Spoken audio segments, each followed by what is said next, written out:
The night my daughter threw me out of her house was Christmas Eve. 1 minute, I was standing beside the tree I had helped decorate with my grandchildren. The next, my own daughter, Emily Carter, pointed toward the front door and told me to leave. Snow was falling outside.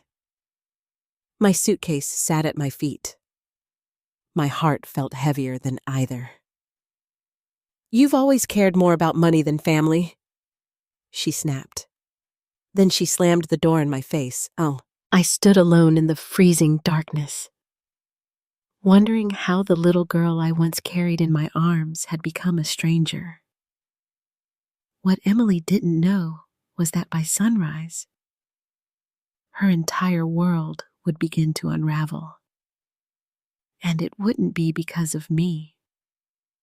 It would be because of a secret her father and I had protected for years. If you've ever had your kindness mistaken for weakness, I'd love to hear your story. Before we begin, please take a moment to like and subscribe if stories about family, forgiveness, and second chances speak to you. And leave a comment telling me how you feel about what happened and where you're watching from, along with the current time in your part of the world. I always enjoy reading your messages. The last Christmas Eve I spent in my daughter Emily's house began like every other family Christmas. At least, that's what I wanted to believe. The sky over Fairfield, Connecticut, was painted in soft shades of gray when I pulled into her driveway that afternoon. Snow rested lightly on the roof, and colorful lights blinked along the gutters. From the outside, the house looked like something from a holiday postcard. I parked my car and smiled despite the cold. I had spent the previous week shopping for everyone: a sweater for Emily, a leather wallet for Jason, books for Daniel, a necklace Sophie had pointed out months ago while we were shopping together, and for the family. I had baked Benjamin's favorite cinnamon coffee cake using the same recipe I'd made every Christmas for more than 40 years. For a moment, standing on the porch, I felt hopeful. Maybe this Christmas would be different. Maybe the distance I'd felt growing between Emily and me over the past few years was finally beginning to heal. I rang the doorbell. The door flew open. "Grandma!" Sophie practically launched herself into my arms. At 16, she was almost as tall as I was, but she still hugged me the same way she had when she was 6. Daniel appeared right behind her. "Grandma, come look at the gaming setup Dad got me," I laughed. "Hello to you too." The warmth from the house wrapped around me as I stepped inside. For those first few minutes, everything felt normal. The smell of roasted turkey filled the air. Christmas music played softly in the background. The grandchildren were excited. The tree sparkled in the corner.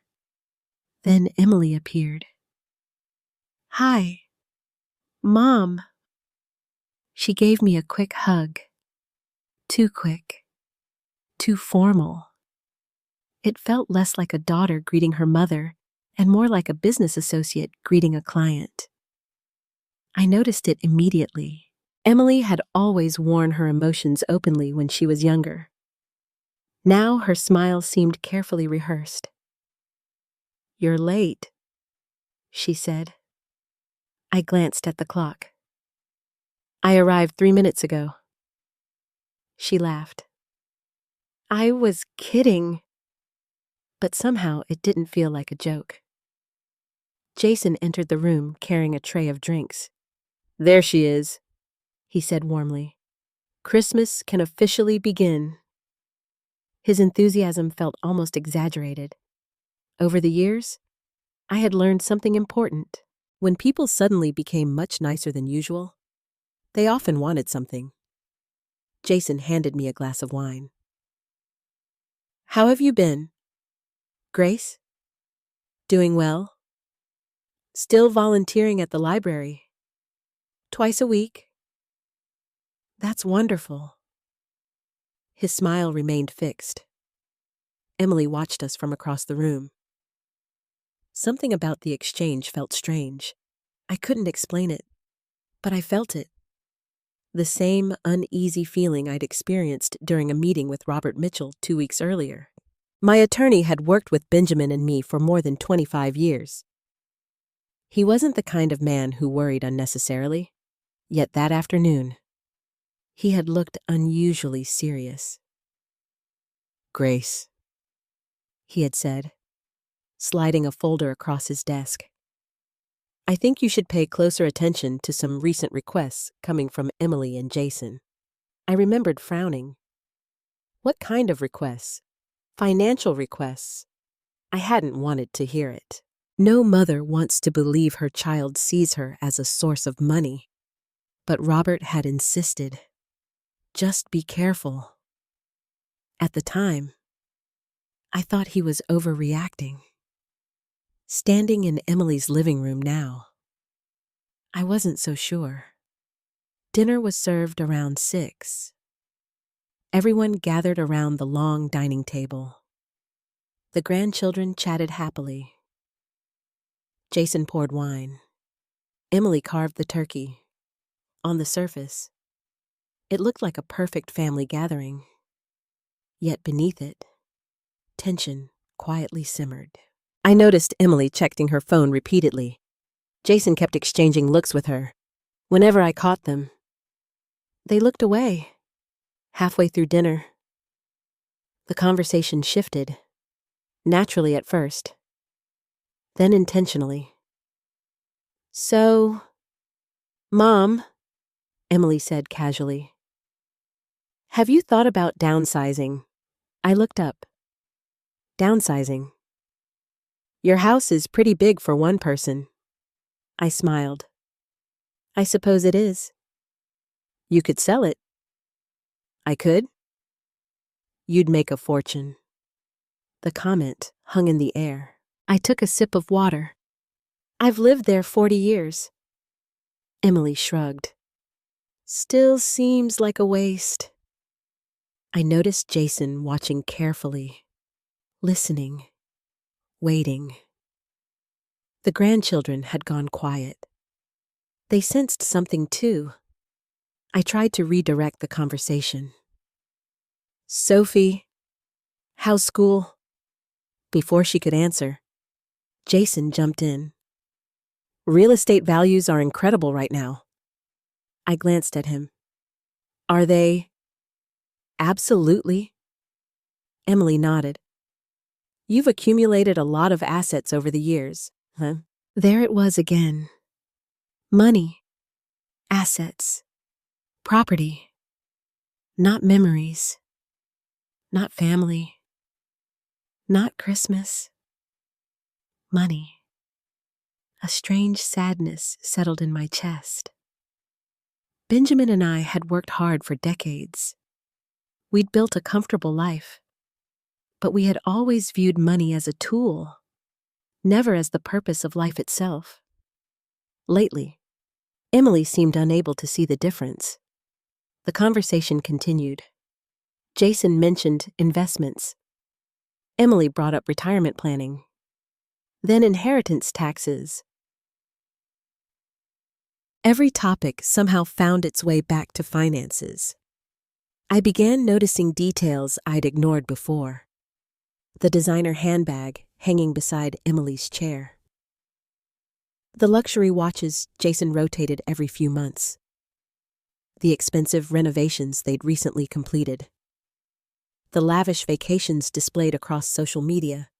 I knew they lived comfortably, but suddenly I found myself wondering how comfortably, and at what cost. Dinner finally ended. The grandchildren helped clear the table. I offered to assist. "No, Mom," Emily said quickly. "You just relax." Again, overly pleasant, overly careful, like someone preparing for something. An hour later, we gathered near the fireplace. Christmas music still played softly.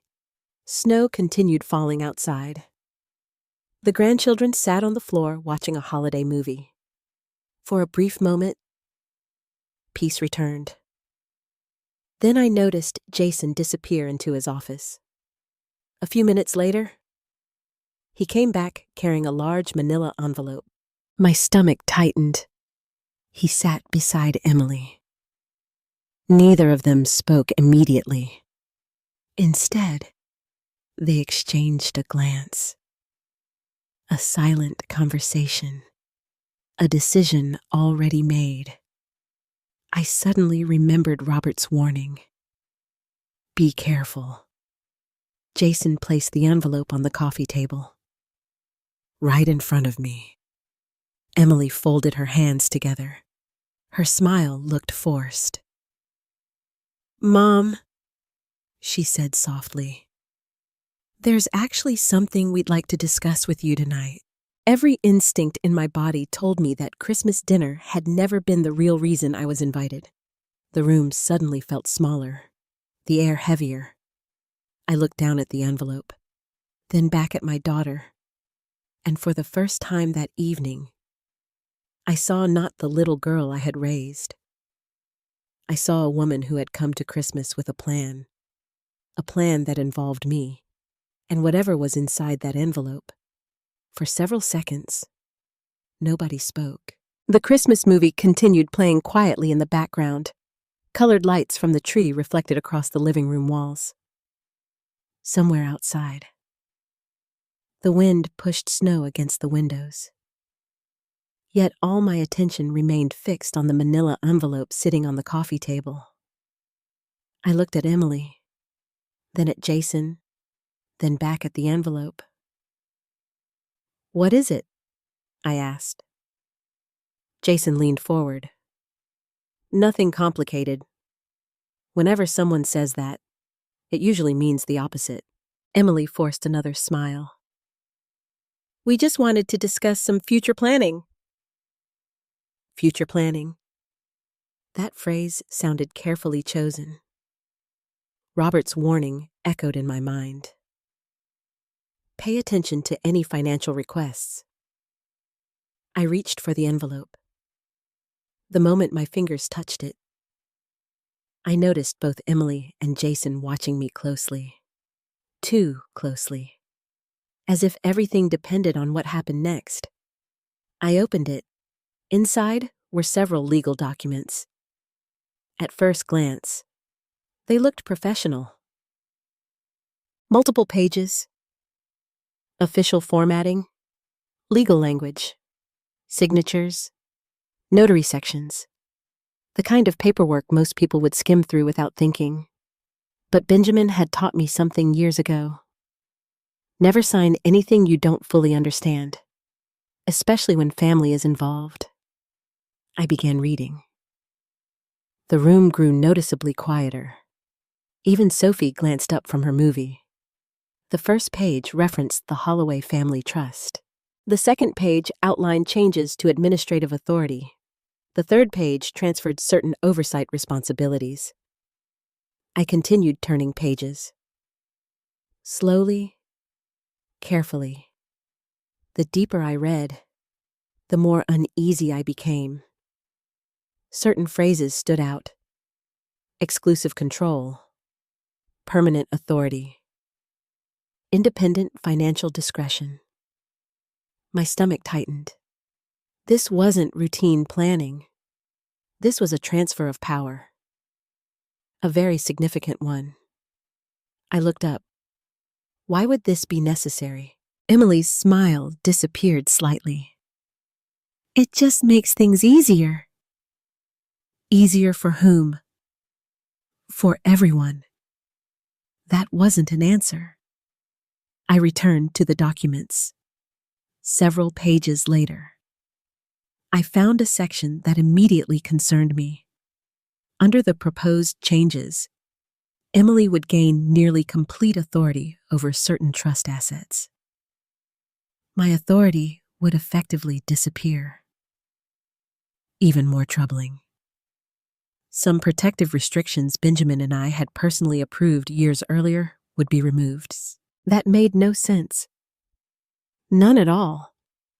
I placed the papers down. Who drafted this? Jason answered first. Our attorney. Which attorney? His expression shifted. A business attorney. Not Robert. That fact alone bothered me. The Holloway Family Trust had always been handled through Robert Mitchell's office. Always. For decades. Why bring in someone else? I looked directly at Emily. Did Robert review these silence? That silence gave me my answer. No, Emily finally admitted. Why not? Jason jumped in. We wanted a fresh perspective. I nearly laughed. A fresh perspective on a trust that had protected our family for years. The explanation sounded ridiculous. I picked up the papers again. Now I was searching for problems. And I found them. Lots of them. One clause granted authority that should never belong to a single beneficiary. Another limited future oversight reviews. Several sections referenced financial structures I didn't recognize. The more I read, the worse it became. Finally, I closed the folder. No. Emily blinked. No. I'm not signing this. The room instantly changed. The warmth vanished. The friendliness disappeared. The masks started slipping. Jason sat back. Emily folded her arms. What do you mean you're not signing it? I mean exactly what I said. You haven't even discussed it. I've spent 20 minutes discussing it. You don't understand it. The comment landed harder than she intended. I stared at my daughter. Excuse me, Emily sighed dramatically. Mom, that's not what I meant. Then explain what you meant. She hesitated. Jason stepped in again. Grace, we're simply trying to help. Help whom? Our family. I nodded slowly. Interesting. What does that mean? It means every time you've said family tonight, you've actually meant money. Neither of them responded. Because they couldn't. The truth had landed directly between us. Emily's expression hardened. The sweet daughter act was beginning to crumble. You always assume the worst. No, I replied calmly. I assume what the evidence suggests. Her jaw tightened. The old Emily would have backed down. The little girl I raised hated conflict. The woman sitting across from me seemed almost energized by it. She leaned forward. Do you know how difficult things are right now? There it was. The first crack. I had been waiting for the real reason. What kind of difficulties? She exchanged a quick glance with Jason. Financial difficulties. I could see it written all over both of their faces. But neither wanted to say it directly. Instead, Emily tried another approach. Jason and I have responsibilities. Most adults do. We have expenses. So does everyone else. You don't understand. I almost smiled. At 68 years old, after raising a child, caring for a dying husband, managing businesses, mortgages, taxes, and family crises. Apparently, I didn't understand life. Then explain it to me.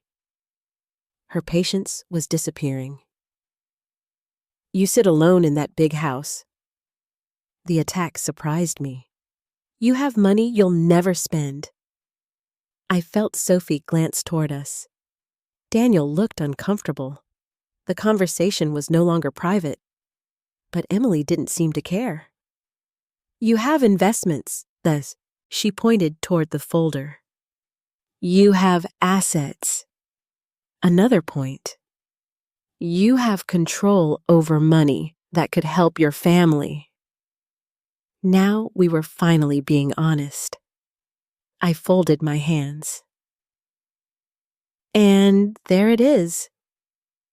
Emily frowned. What? The real conversation. Jason's face darkened. That's unfair. No, Jason. I pointed toward the documents. This isn't about simplifying paperwork. I pointed toward Emily. This isn't about retirement planning. Then I pointed at the trust paperwork. This is about gaining control. Silence. Heavy silence. The kind that appears when somebody has been caught. Emily stood abruptly. Why do you always make everything difficult? I stared at her, because I genuinely couldn't believe what I was hearing. Difficult. Yes.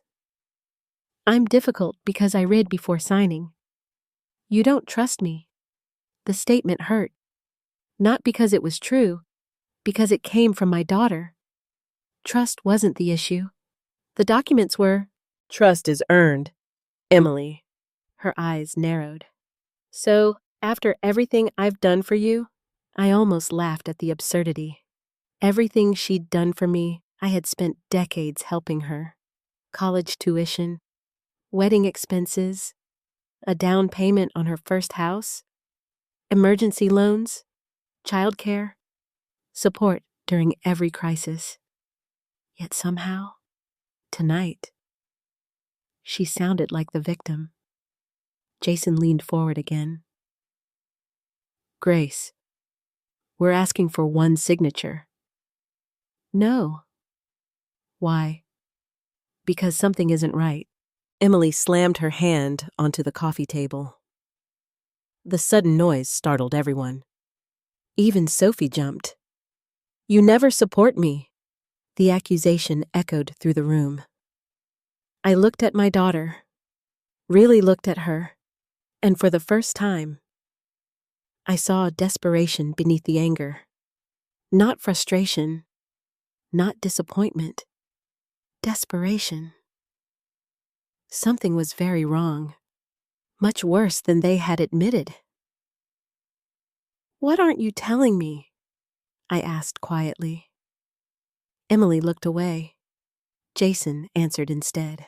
We've had a few setbacks. What kind of setbacks? Business setbacks. That caught my attention immediately. Business setbacks. Benjamin always used to say that phrase was usually code for financial disaster. How serious? Neither answered.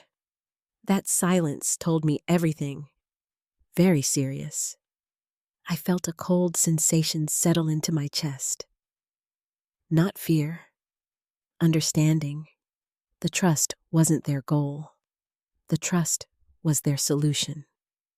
Their emergency escape route. Whatever trouble they were in, they believed access to the Holloway family trust would fix it, and they needed my signature to get it. Suddenly, Robert's concerns made perfect sense. I carefully placed the documents back into the envelope. Then I slid it across the table, back toward them. No. Emily stared at the envelope, then at me, then back at the envelope, and the expression on her face frightened me, because it wasn't disappointment, it wasn't sadness, it was anger, pure anger. The kind that appears when someone believes something already belongs to them. And in that moment, I realized the argument wasn't over. In fact, it was only beginning. For a few seconds after I refused to sign, nobody moved. The Christmas lights continued blinking. The movie played softly in the background. Outside, snow drifted past the windows in thick white sheets. Inside, the atmosphere had become ice cold. Emily stared at me as though she no longer recognized me, or perhaps as though I had become an obstacle standing between her and something she desperately wanted. "You're making a huge mistake," she finally said. I folded my hands in my lap. "Then I'll live with it." Her eyes widened. The answer clearly wasn't what she expected. For most of her life, I had eventually given in whenever she was struggling. When she couldn't afford college, I helped. When she wanted a wedding she couldn't pay for, I helped. When she and Jason needed money for a house, I helped. When Sophie was born and childcare costs overwhelmed them, I helped. Every time life became difficult, I stepped forward. Not because I had to, because I loved her. Unfortunately, repeated rescue can create a dangerous expectation. Eventually, gratitude turns into entitlement, and entitlement turns into resentment the moment you say no. I was beginning to see that transformation unfold in front of me. Emily crossed her arms. "So that's it." "That's it? You won't help your own daughter." I took a deep breath. Refusing to sign documents I don't trust is not the same thing as refusing to help. That's exactly what it is. No. I shook my head. It's not. Jason suddenly stood. His pleasant demeanor had completely vanished. The charming son-in-law who had greeted me earlier no longer existed. Now I was seeing the real Jason. The impatient one. The angry one. The desperate one. "You know what?" he snapped. "Maybe Emily's right." I looked at him calmly. "About what?" "You care more about protecting money than protecting family." The accusation hung in the room. I noticed Sophie staring at her father in disbelief. Daniel looked down at the floor. Neither child seemed comfortable with what was happening, and honestly, neither was I. This wasn't a family discussion anymore. It was an ambush. "You don't believe that?" I said quietly. Jason laughed bitterly. "Don't tell me what I believe." I glanced toward Emily. She didn't stop him. That hurt more than his words, because the little girl I had raised would have never allowed anyone to speak to her mother that way. Not even her husband. But tonight, she sat silently, almost as if she agreed. "Mom," she said finally, her voice lower now. "We need this." There it was again. Need, not want. Need. A dangerous word. I looked directly into her eyes. "How much trouble are you in?" The question landed like a stone. Emily immediately looked away. Jason's jaw tightened. Neither answered. That silence confirmed everything. The problem was bigger than they wanted me to know. Much bigger. I stood slowly. "I think I should go home." Emily's head snapped up. "You're leaving?" "Yes." "We aren't finished." "I am." I picked up my purse. The room felt suffocating. The longer I stayed, the more convinced I became that something was terribly wrong, not just financially, morally, emotionally. Something inside this family had broken, and nobody wanted to admit it. As I reached for my coat, Sophie stood. "Grandma, wait." I smiled at her. "It's okay, sweetheart." "No, it isn't." Tears had begun gathering in her eyes. The sight nearly shattered my heart. She was just a child caught in the middle of an adult disaster. Emily immediately turned toward her daughter. "Sophie, stay out of this." "But Mom, I said, stay out of it." The sharpness in her voice shocked everyone, including herself. The room fell silent again. Sophie sat back down. Daniel looked even more uncomfortable. I wished desperately that none of this was happening in front of them. Christmas Eve was supposed to be about family, about love, about gratitude. Instead, it had become a battlefield. I slipped on my coat. "Good night." Then Emily stood, and something changed. The remaining restraint vanished. Years of frustration exploded to the surface. "Fine." Her voice echoed through the room. "Maybe you should leave." I froze. The grandchildren froze. Even Jason looked surprised. For a brief moment, I thought she might take the words back. She didn't. Instead, she stepped closer. "If you don't trust us, then maybe you shouldn't be here." The words hit harder than I expected, not because they were loud, because they were sincere. Part of her actually meant them. I felt my throat tighten. "Emily."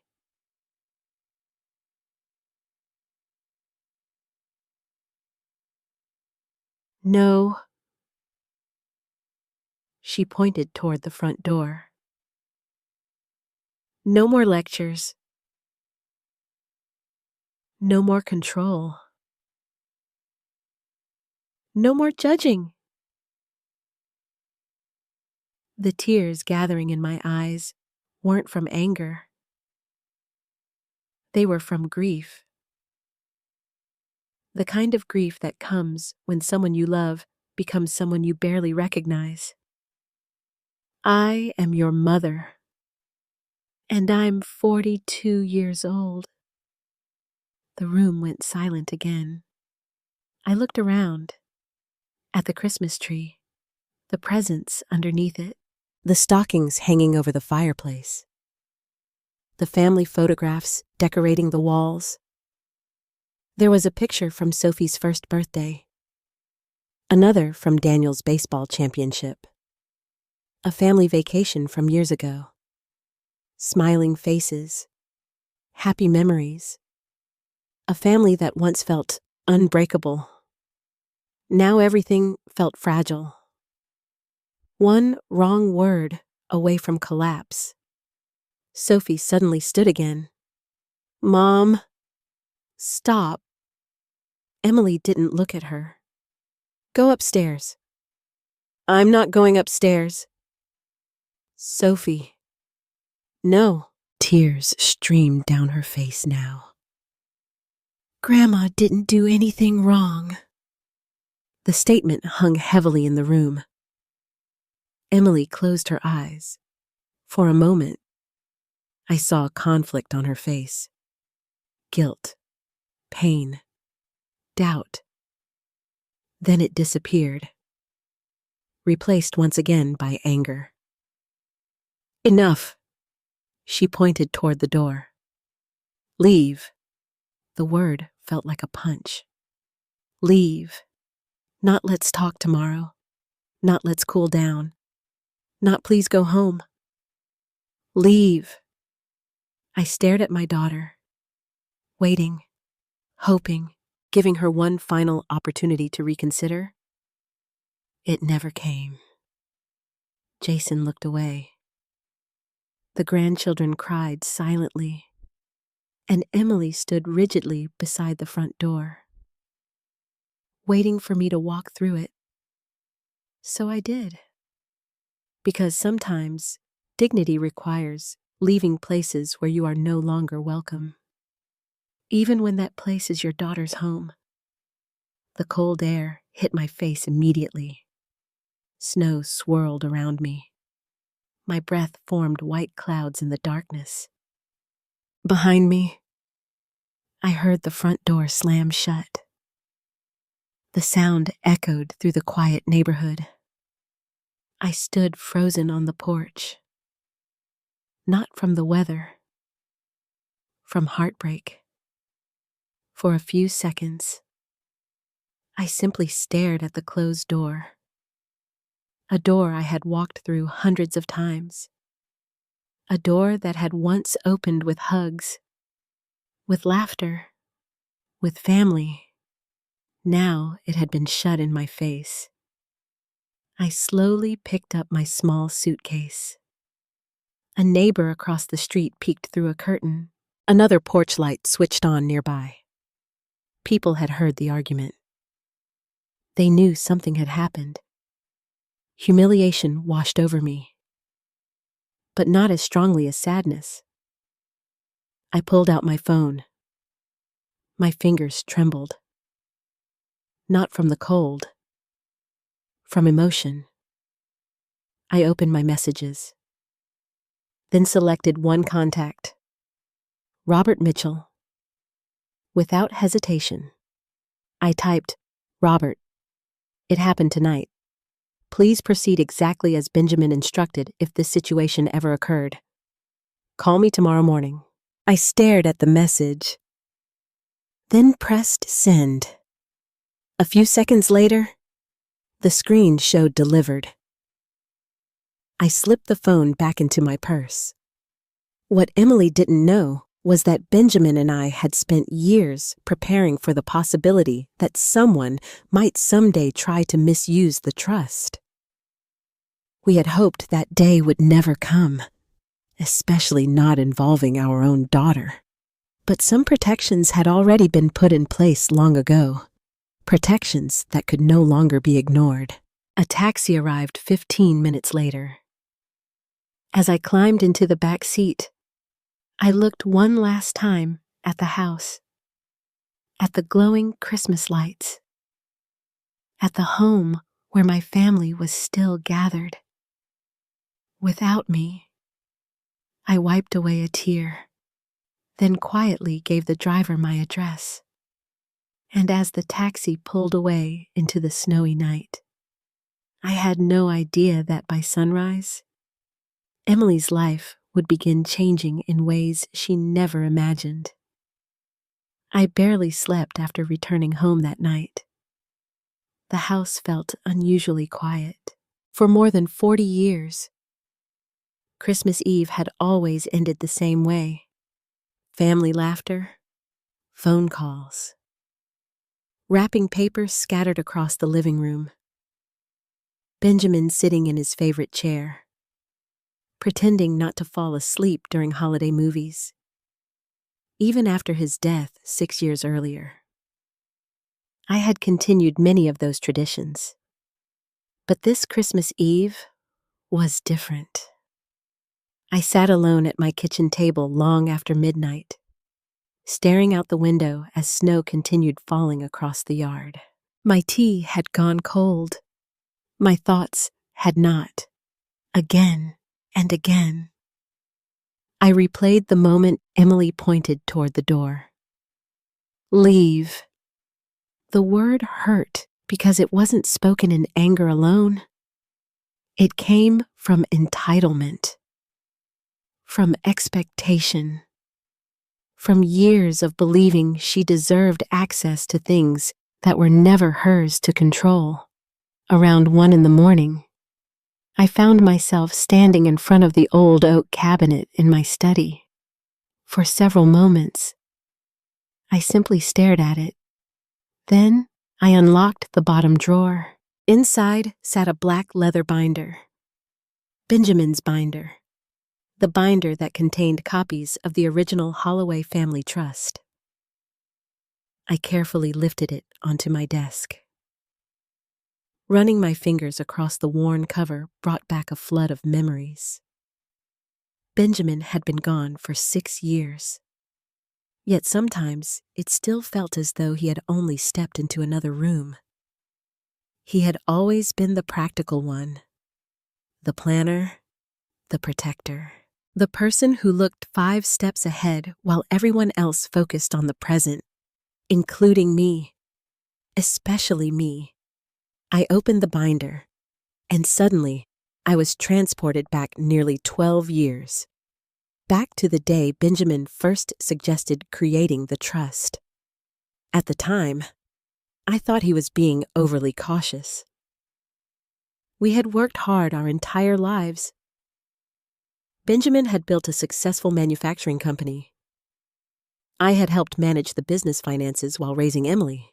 Together, we'd accumulated investments, property, retirement accounts, and savings. Not extraordinary wealth, but enough to ensure security for future generations. One evening, Benjamin came home unusually quiet. After dinner, he sat across from me at the kitchen table. "I think we need to talk about the future." I remember laughing. "We're in our 50s, Ben. We have plenty of future left." He smiled. "I hope so." Then his expression became serious.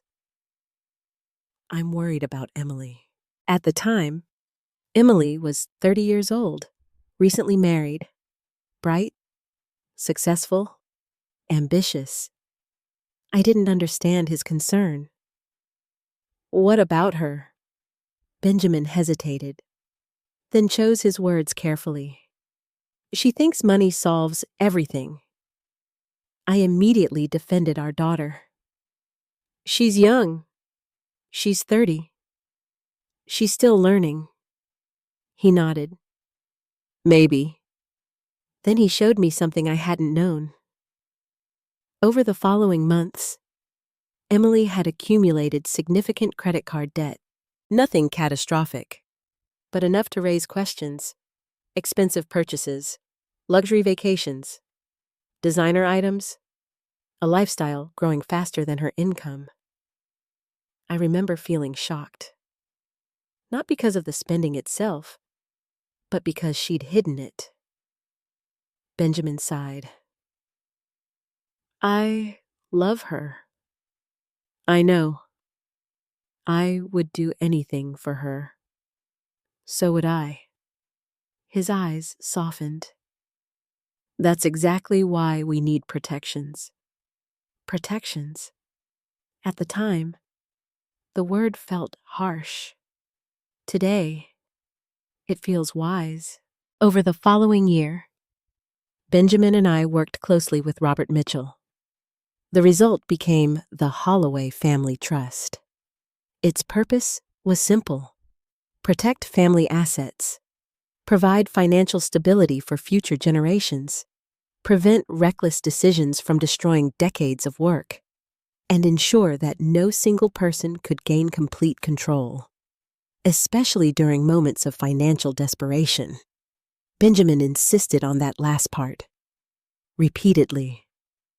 I flipped through the pages. Every clause brought back memories of long conversations, long debates, long nights discussing possibilities we hoped would never happen. One particular conversation returned vividly. We were sitting on our back porch one summer evening. The sun was setting. Emily had just asked us for another substantial loan. Benjamin watched the sky for several moments before speaking. "What happens if we're gone someday?" I looked at him. "What do you mean? What happens if someone pressures Emily?" I frowned. "Who? Anyone?" His expression grew distant. "A spouse, a business partner, a friend, someone who convinces her that family assets are an easy solution." At the time, Jason wasn't even in the picture.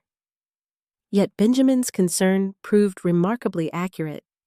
The trust ultimately included several safeguards. One of them was especially important.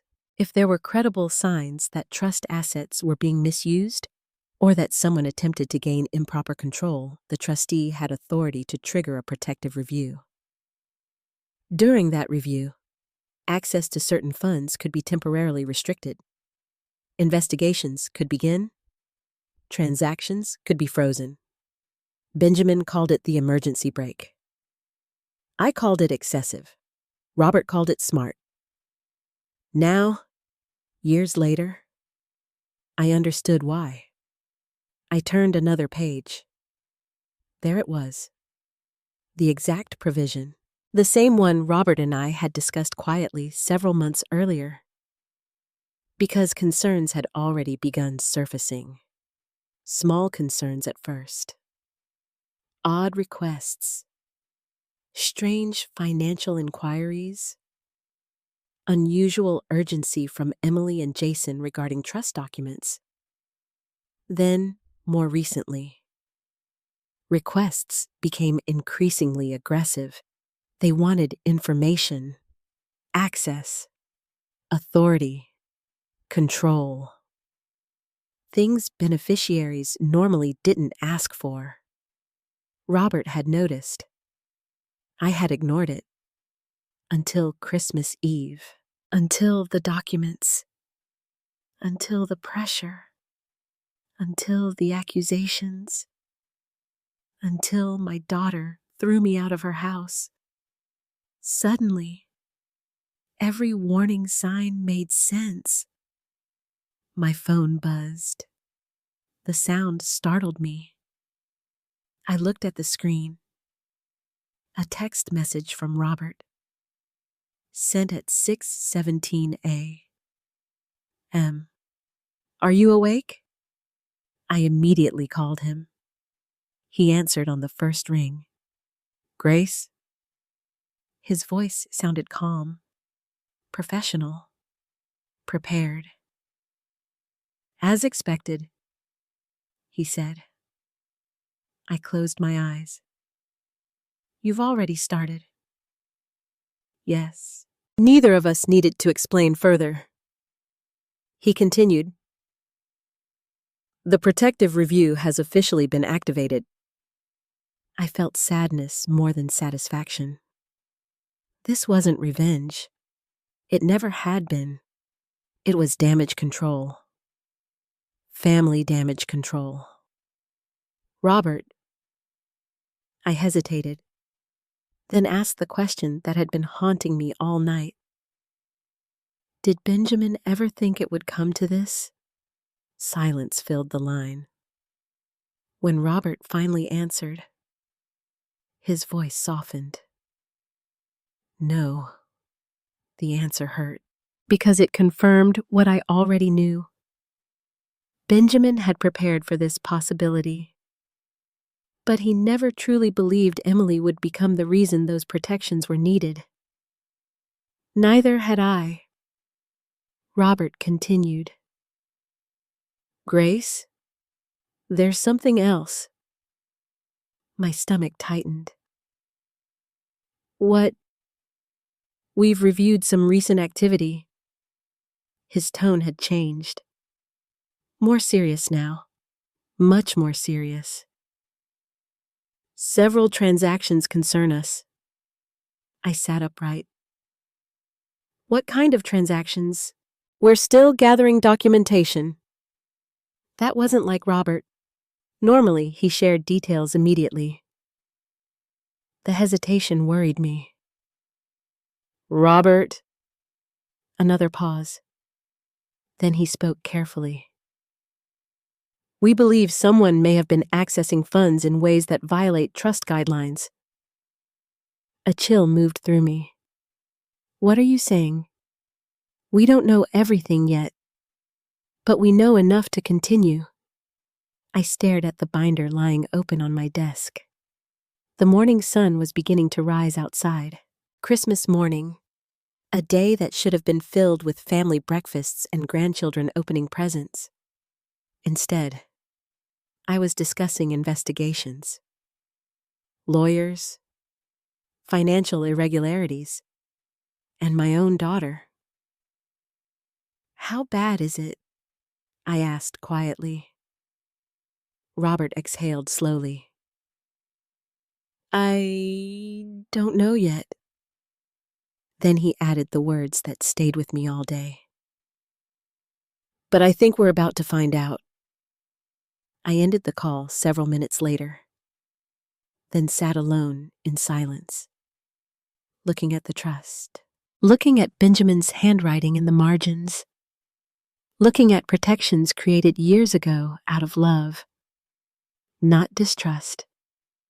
Love, because sometimes protecting someone means refusing to enable them, even when they're your child.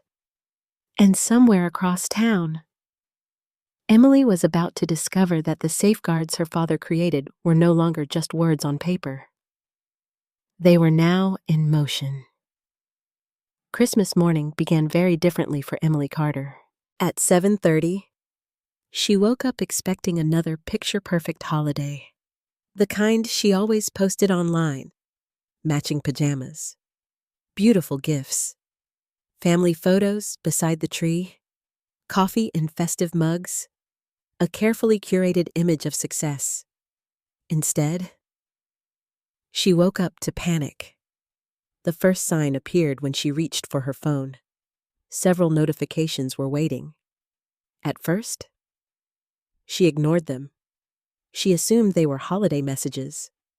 Friends, relatives, social media alerts. Then she noticed one notification from her bank, and another, and another. Her stomach tightened. She opened the first message: important account notice. Her pulse quickened. She opened the second: urgent review in progress. Then the third: temporary restrictions have been applied. Emily sat upright immediately. "What?"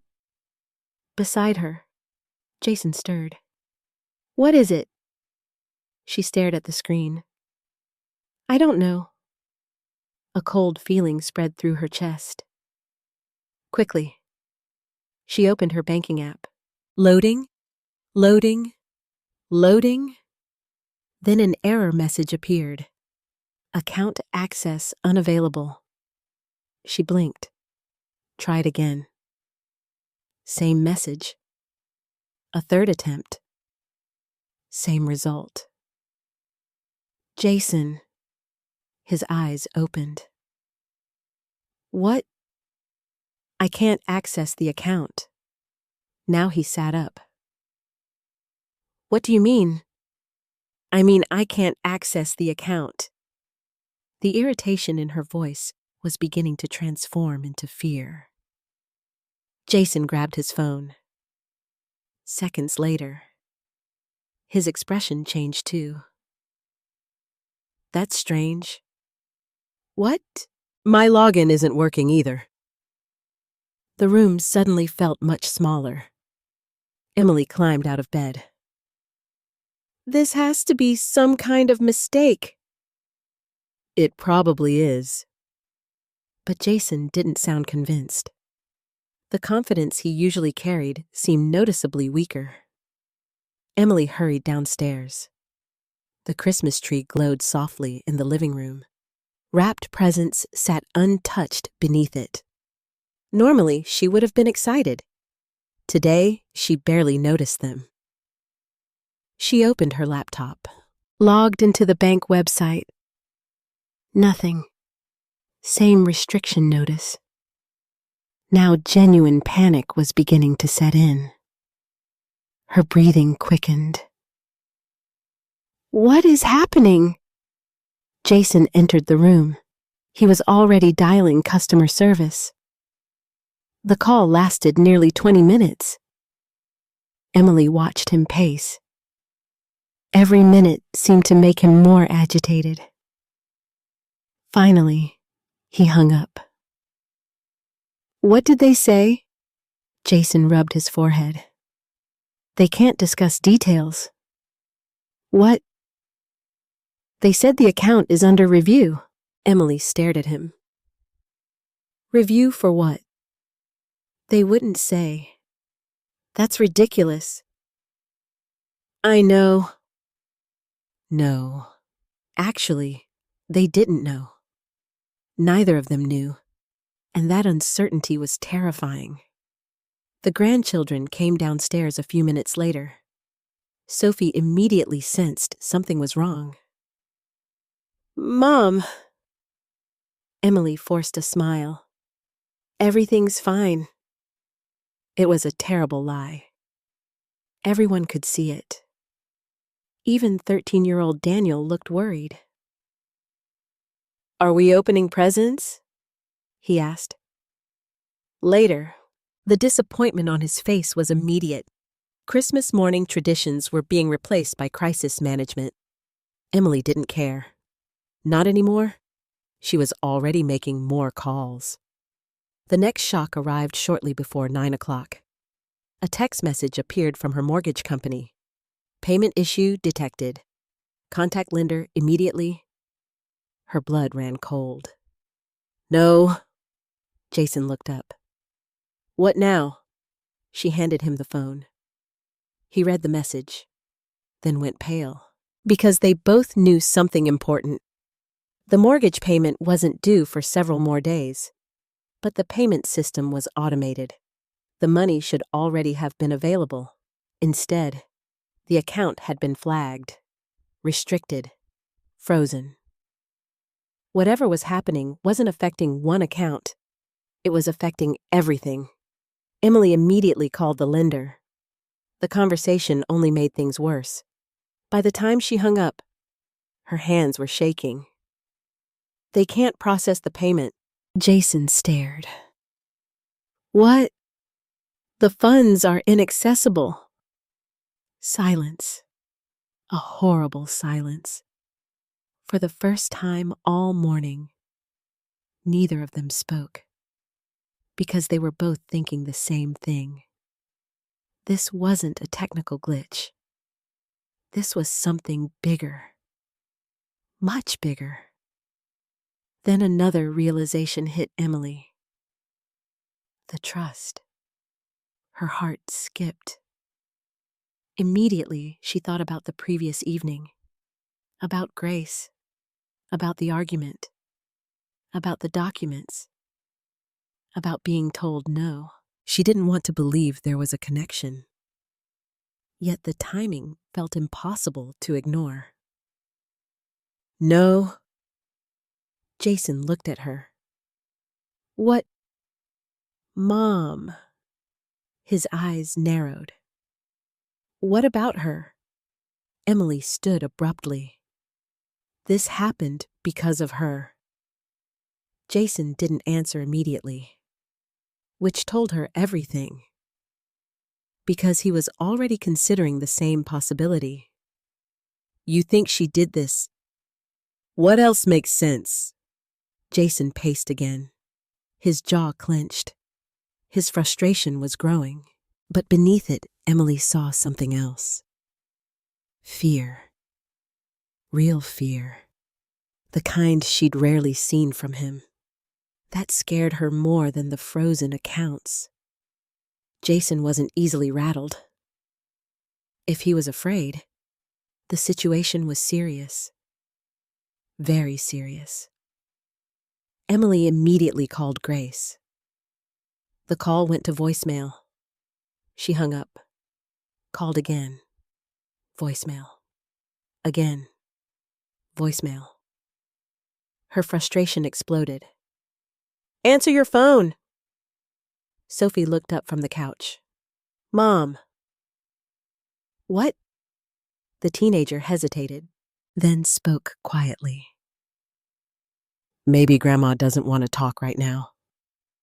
The comment felt like a slap. Emily glared. You don't understand. Sophie looked down. But she wasn't wrong. After being thrown out on Christmas Eve. Why would Grace answer? Emily called again anyway. Nothing. Again? Nothing. By noon, she had left 6 voicemails. No response. By 1 o'clock, she had left 10. Still nothing. Jason had become increasingly agitated. He spent most of the morning in his office making private phone calls. That concerned Emily, because she didn't know who he was calling or why. Around 2 o'clock, she walked into his office without knocking. He ended a call immediately. Too quickly. The behavior instantly triggered suspicion. Who was that? No one? Jason? He sighed. A business contact. What kind of business contact? His expression hardened. Why are you interrogating me? The answer felt defensive. Too defensive. Emily stared at him. For the first time in years, she noticed how tired he looked, how stressed, how worn down. Had he always looked this exhausted, or had she simply ignored it? A troubling thought entered her mind. What if there was more going on than she knew, much more? Jason stood. We need to focus on fixing this. How? We get your mother to cooperate. The statement bothered her. Cooperate. Not talk. Not understand. Not reconcile. Cooperate. As if Grace were simply an obstacle. A problem. Not a human being. Not her mother. Emily pushed the thought away. Because right now, she needed answers. And there was only one person who might have them. Grace. At 3 o'clock, she tried calling again. Voicemail. Again. Voicemail. Then suddenly, her phone rang. Her heart jumped. Mom. Finally. Emily answered instantly. Mom. But it wasn't Grace. It was Robert Mitchell, the family attorney, the man who had worked with her parents for decades. His voice sounded calm, professional, controlled. Good afternoon, Emily. A terrible feeling settled into her stomach. She knew immediately this wasn't a friendly holiday call. Robert? Yes.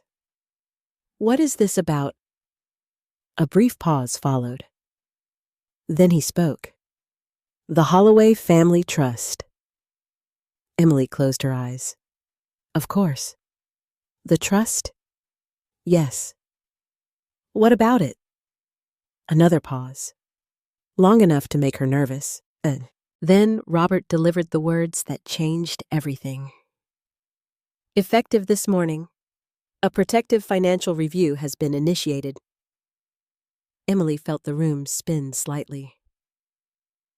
What does that mean? It means certain assets and accounts connected to trust oversight have been temporarily restricted pending investigation. Investigation? The word hit like a hammer.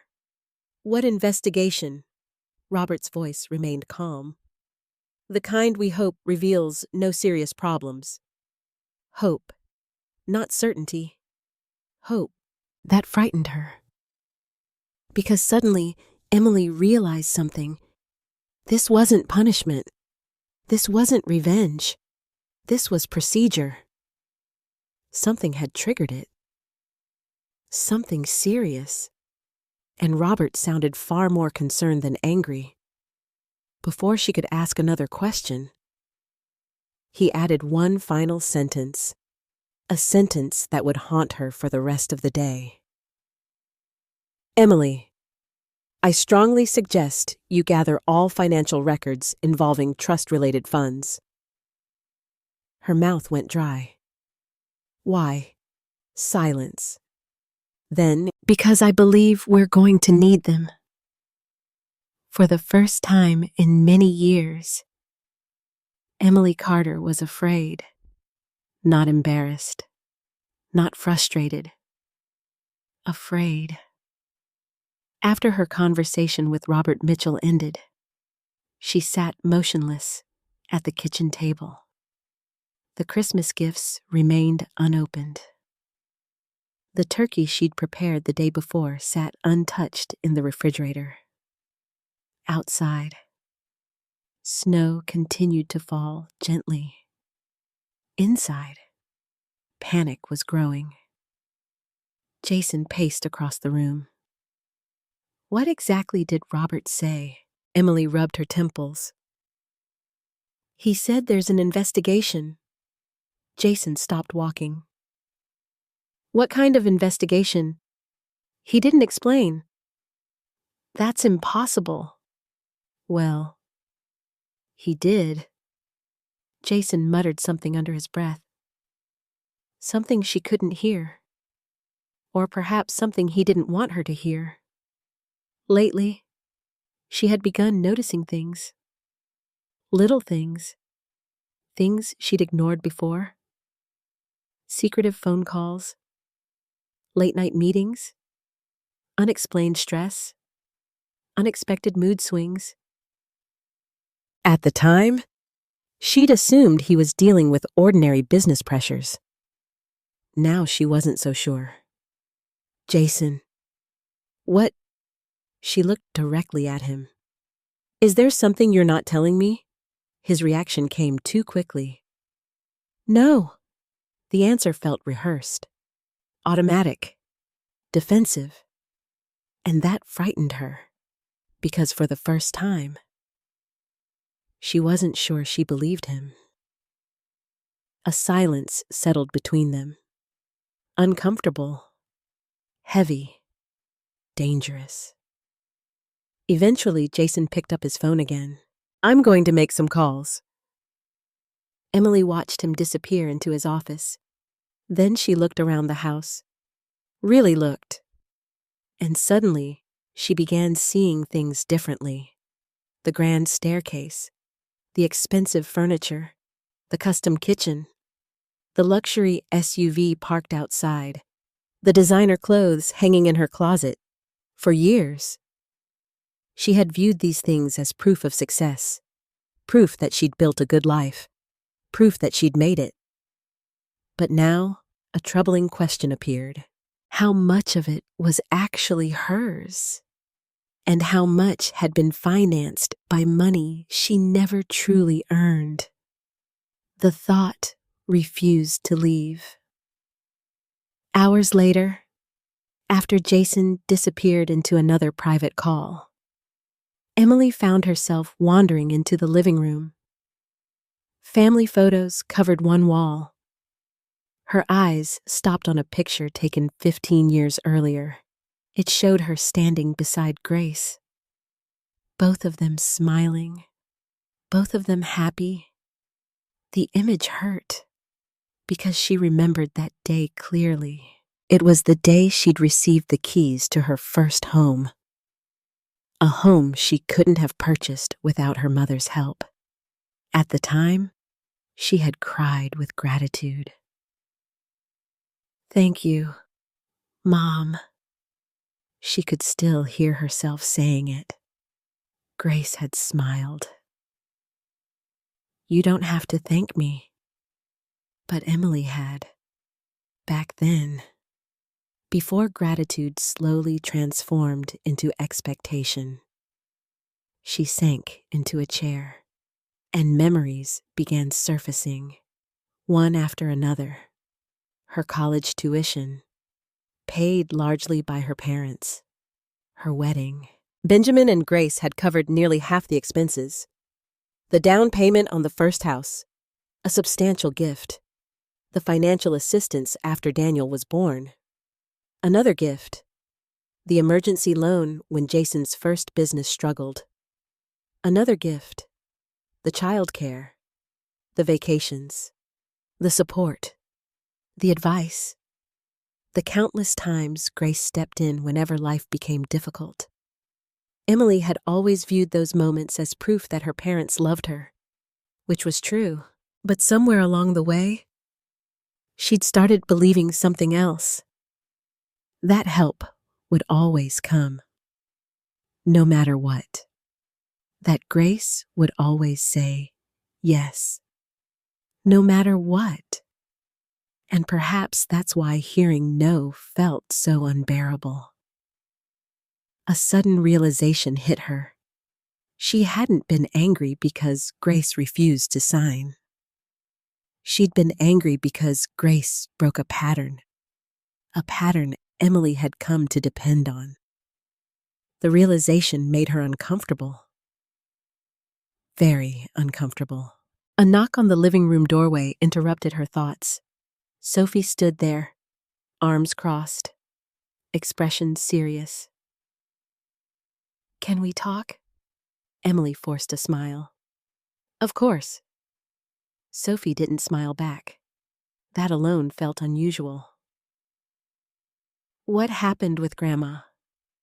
Emily sighed. "It's complicated." "No." Sophie shook her head. "It isn't." The teenager stepped closer. "You kicked her out." The bluntness stung. Emily looked away. "You don't understand." "Then explain it." Emily opened her mouth, then stopped. Because she wasn't sure how. How do you explain greed without admitting greed?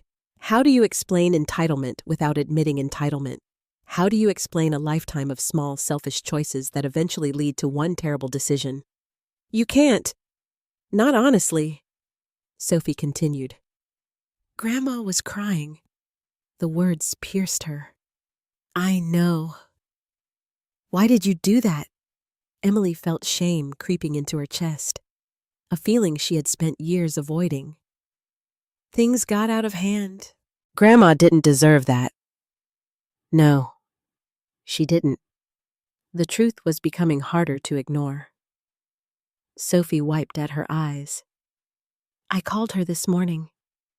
Emily looked up. You did? Yes. What did she say? Nothing. The answer surprised her. Nothing. She didn't answer. Of course she didn't. Emily had called over a dozen times herself. Still, hearing it from Sophie somehow hurt more. The teenager sat down across from her mother. She's lonely, Emily swallowed. I know. Grandpa's gone. I know. You're all she has. The statement landed heavily because it wasn't entirely true. Grace had friends, neighbors, volunteer work, community connections. But emotionally, Sophie was right. Family mattered most, and Emily had weaponized that relationship. The realization was painful. Painful enough that she stood abruptly. I need some air. She grabbed her coat and stepped outside. The cold winter air hit her face immediately. For several minutes, she simply stood on the porch, trying to think, trying not to think, trying to make sense of everything. Then her phone rang. Jason. She answered immediately. What? His voice sounded strained. Get inside. Why? Now? Alarm shot through her. She hurried back inside.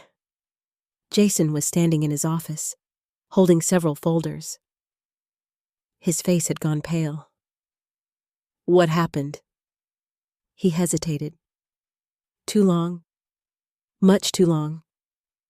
Then he looked at her. We may have a bigger problem.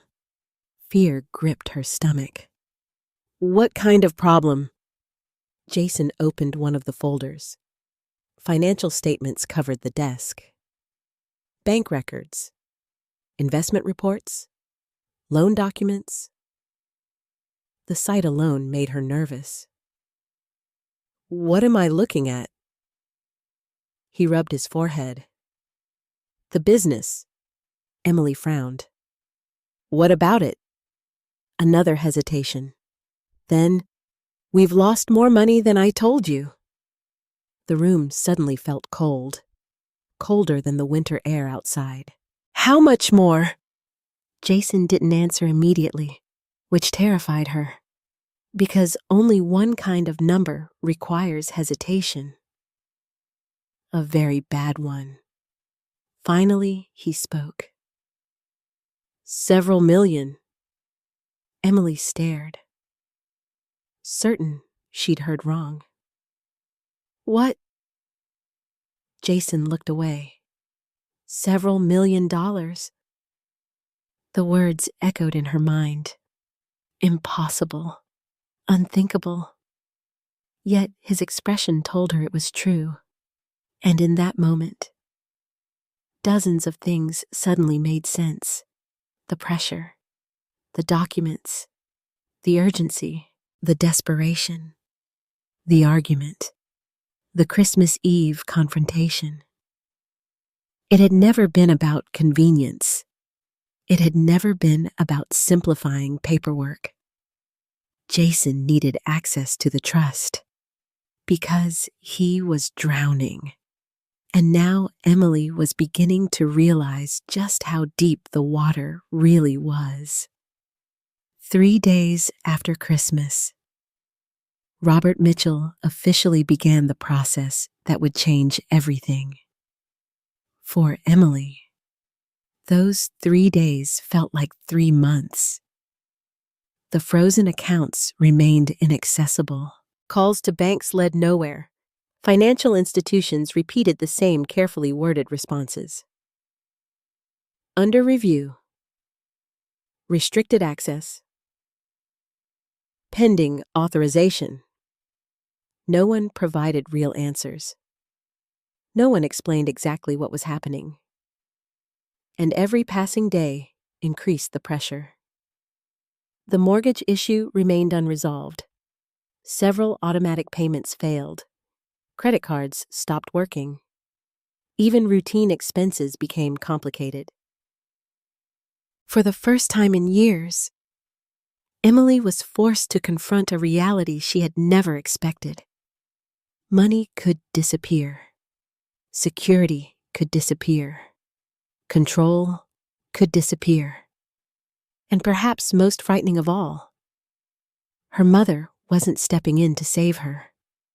Not this time. On the morning of December 28th, Emily received an email from Robert.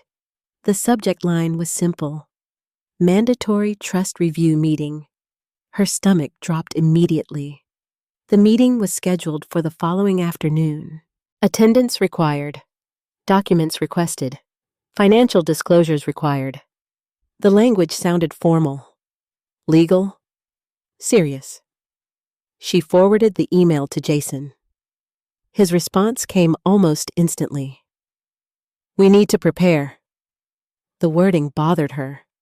Not because it was unreasonable, because it sounded like someone preparing for a defense. Not a conversation. A defense. The distinction mattered. The next day arrived far too quickly. At exactly 2 o'clock, Emily and Jason walked into Robert Mitchell's office. The building itself felt intimidating. Old brick, dark wood, quiet hallways. Everything about it radiated authority. Emily had visited before, many times. Usually alongside her parents. Usually during happier circumstances. Today felt different. Today felt like Judgment Day. The receptionist greeted them politely, then escorted them toward the conference room. As soon as Emily entered, she saw her mother. Grace Holloway sat quietly at the far end of the table. A folder rested in front of her. She looked calm. Too calm. Not angry. Not emotional. Not triumphant. Just calm. For some reason, that unsettled Emily more than anger would have. Because angry people act impulsively. Calm people act deliberately. And Grace had always been deliberate. For a moment, mother and daughter simply looked at each other. Neither spoke. Neither moved. Months of tension seemed to fill the room. Finally, Grace offered a small nod. "Emily." The greeting was polite. Nothing more. Not cold. Not warm. Professional. That hurt more than Emily expected, because she suddenly missed hearing sweetheart, missed hearing honey, missed hearing the affection she'd taken for granted her entire life. Jason pulled out a chair. The meeting began moments later. Robert entered carrying several thick folders, much thicker than Emily expected. Her anxiety increased immediately. He sat down, adjusted his glasses, opened the first folder, then looked around the room. "Thank you all for coming." No one responded. Robert continued. "As you know, the Holloway Family Trust is currently undergoing a protective review." Emily folded her arms. "We know that." Robert ignored the interruption. The review was triggered under provisions established by Benjamin Holloway and Grace Holloway. The mention of her father's name caused a brief ache in Emily's chest. Benjamin had been gone 6 years. Yet somehow, his presence still influenced everything. Even now, especially now. Robert opened another folder. "Over the past 18 months, we've observed a pattern of unusual activity." Emily felt Jason shift beside her. Subtle, but noticeable. Robert noticed too. He made a note, then continued. "Initially, the activity appeared minor." He slid several pages across the table. Emily glanced at them. Bank statements, transfer records, financial reports. She frowned. "What am I looking at? Transactions. Whose transactions?" Robert's gaze remained steady. "Trust-related transactions." Emily's stomach tightened. "Okay." "There are more than 200 such transactions." 200. The number sounded enormous. She looked toward Jason. His expression revealed nothing. Absolutely nothing. That worried her. Because Jason normally reacted to surprises. This wasn't surprising him. Not at all. Robert continued. "Most of these transactions were legitimate." Emily felt slight relief. "Most?" Then Robert added, "Some were not." The relief disappeared instantly. Silence filled the room. Heavy silence. Dangerous silence. "What do you mean?" Emily asked. Robert opened another folder. "We identified numerous withdrawals that required additional authorization." He placed copies on the table. Emily began reading. The amounts varied. $5,000. $10,000. $25,000. Several larger transfers, all connected somehow to accounts associated with trust assets. The more she read, the more confused she became. "I don't understand." Robert nodded. "I know." Then he looked directly at Jason. "And that's part of the problem." For the first time all afternoon, Jason appeared uncomfortable. Only slightly, but enough for Emily to notice. "What are you implying?" Jason asked. Robert remained calm. "I'm not implying anything." Then he tapped a stack of papers. "I'm presenting facts." The distinction was deliberate and effective. Emily suddenly realized Robert had spent weeks preparing, maybe months. Every document was organized, every transaction cataloged, every timeline established. This wasn't speculation. This was evidence. Grace remained silent, watching, listening, waiting. Robert turned another page. Several transactions originated through business entities connected to Jason Carter. The room became still, completely still. Emily looked at her husband. What? Jason immediately spoke. Those were authorized. Robert raised an eyebrow. Were they? Yes?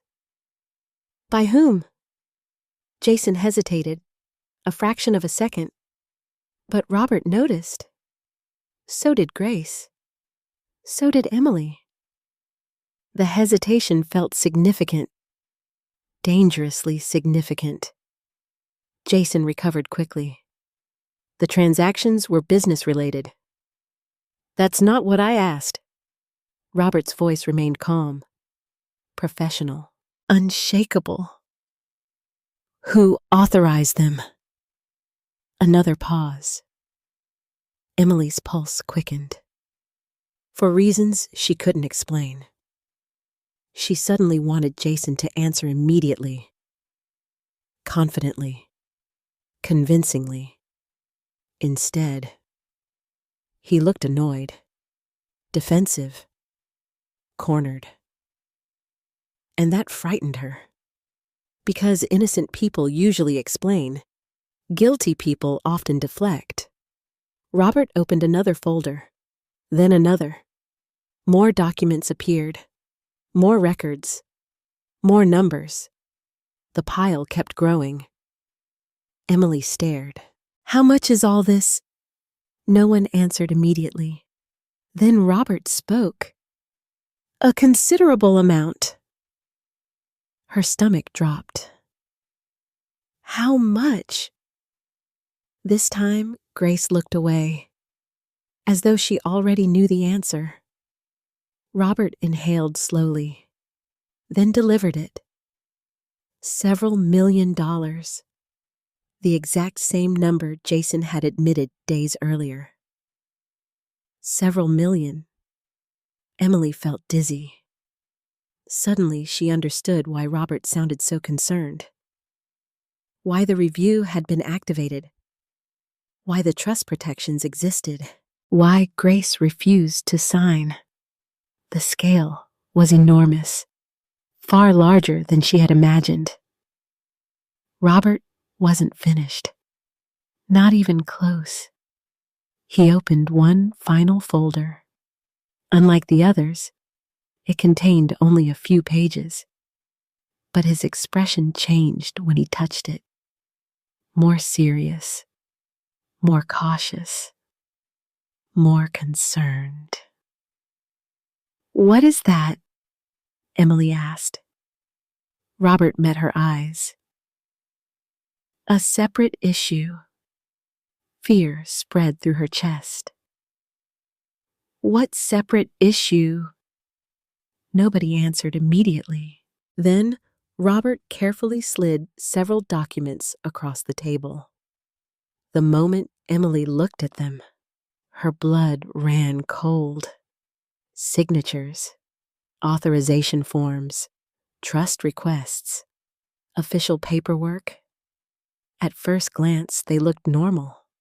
Then she saw the highlighted sections and realized why Robert had separated them from everything else. The signatures didn't look right. Not quite. Not completely. Her heart began pounding. Slowly, she turned toward Grace, then toward Robert. What are you saying? Robert's voice became very quiet, very controlled. We have reason to believe some documents may have been altered. Emily froze. The room seemed to tilt, because suddenly she understood what he meant. Not accounting mistakes, not poor decisions, Not bad investments. Something much worse. Something criminal. And as she looked toward Jason, she realized he had gone completely pale. For the first time since this nightmare began, her husband looked genuinely terrified. That night, after the meeting at Robert Mitchell's office, I sat alone in my living room and watched snow drift past the windows. The house was quiet. Too quiet. Benjamin used to say that silence reveals truths noise tries to hide. If he had been sitting beside me that evening, he would have understood exactly what I was feeling. Not victory, not satisfaction, certainly not revenge, only sadness. The meeting had confirmed many of the fears we'd tried so hard to avoid. But the hardest part wasn't discovering financial problems. The hardest part was realizing how far my daughter had drifted from the values we once taught her. I looked at a framed photograph resting on the fireplace mantel.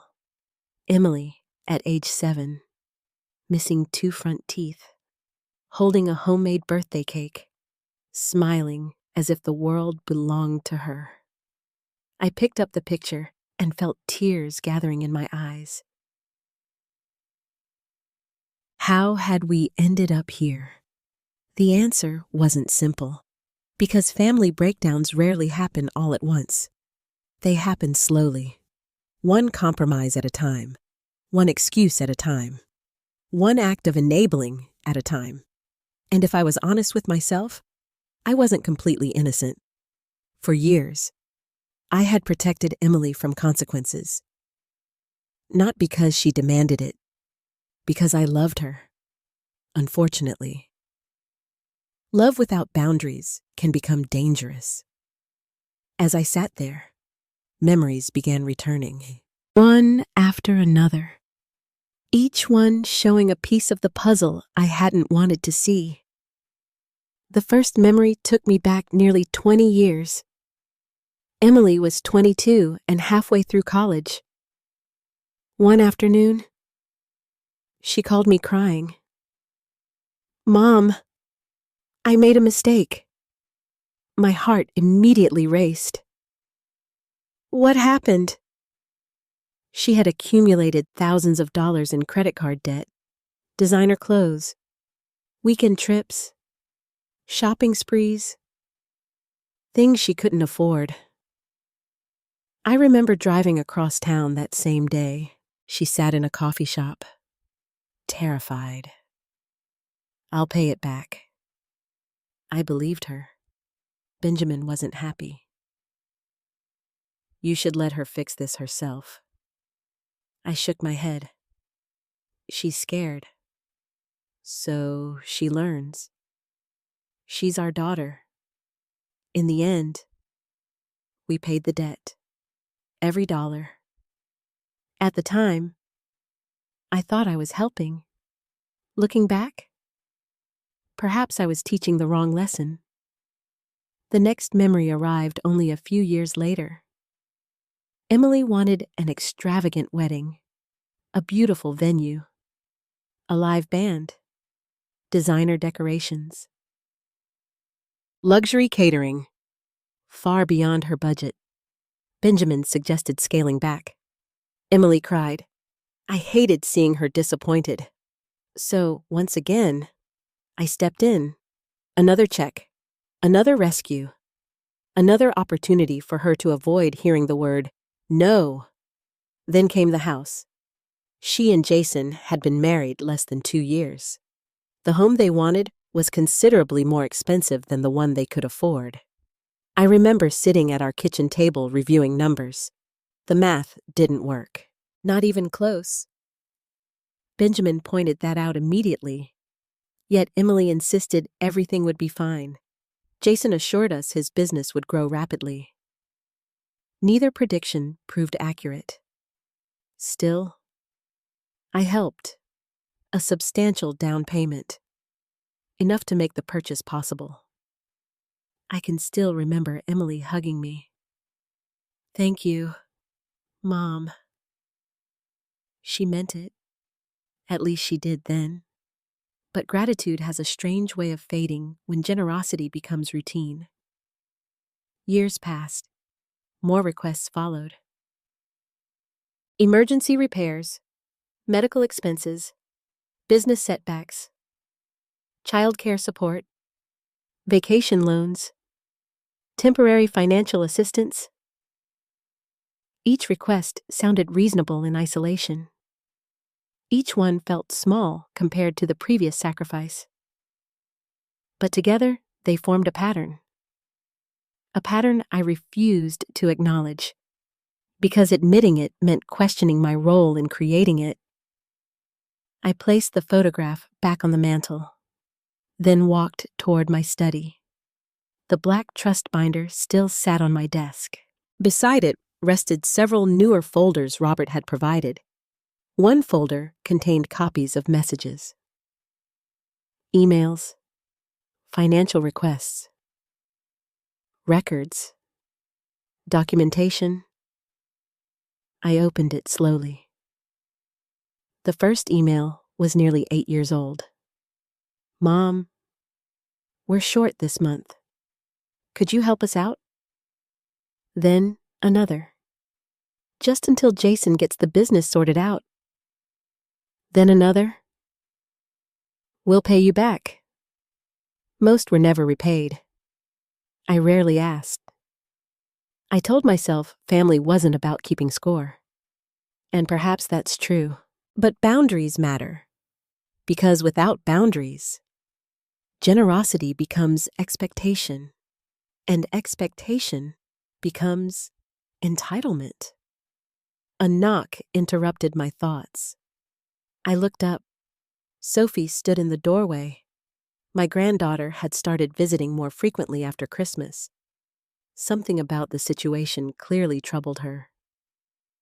"Grandma," I smiled. "Come in."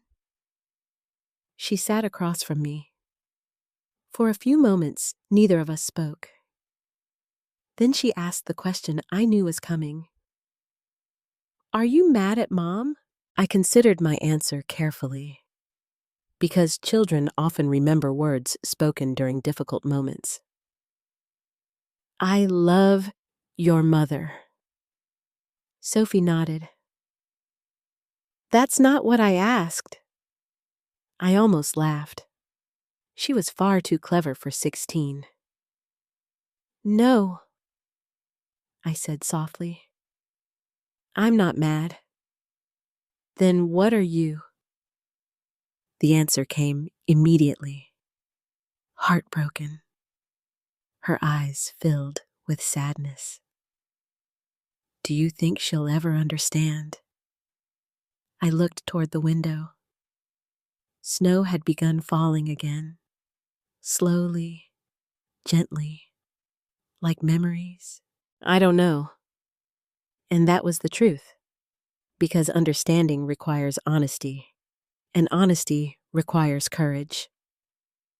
I wasn't sure Emily possessed that courage yet. Sophie hesitated, then lowered her voice. "Mom's been acting weird for a long time." My attention sharpened immediately. "What do you mean?" She glanced toward the floor. "She's always stressed. About money. About everything." I listened carefully. Children notice more than adults realize, especially teenagers. Sophie continued. "Sometimes she and Dad argue late at night. About what? Money mostly." That didn't surprise me. But what she said next did. "And sometimes Dad talks about investors." Investors. The word immediately caught my attention.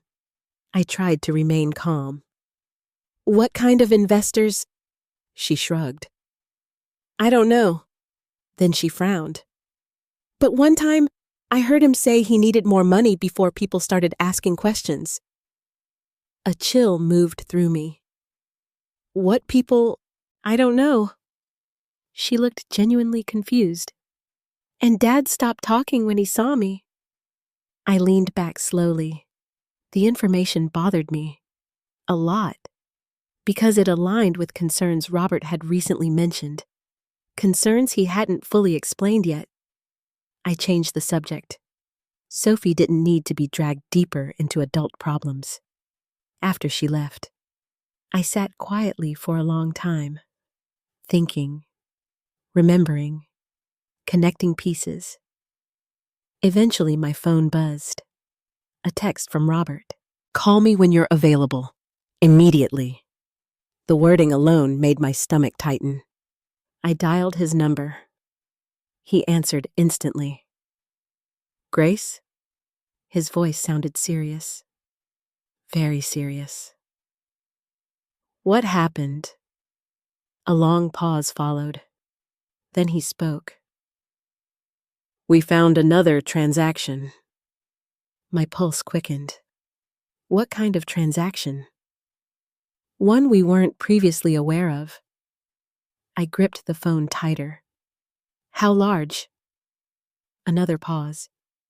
Then, large enough to change the entire investigation. Fear settled into my chest. Because suddenly I knew. The worst part wasn't behind us. It was still coming. And somewhere within thousands of pages of financial records, a secret was waiting to be uncovered. A secret big enough to threaten everything Emily thought she knew about her husband. The next morning, Emily arrived at Robert Mitchell's office alone. Jason had insisted he was too busy. That excuse might have worked a few weeks earlier. Now it only increased her suspicion. As she sat in the reception area waiting for Robert, she replayed the previous day's meeting over and over in her mind. Several $1 million, potentially altered documents, unexplained transactions.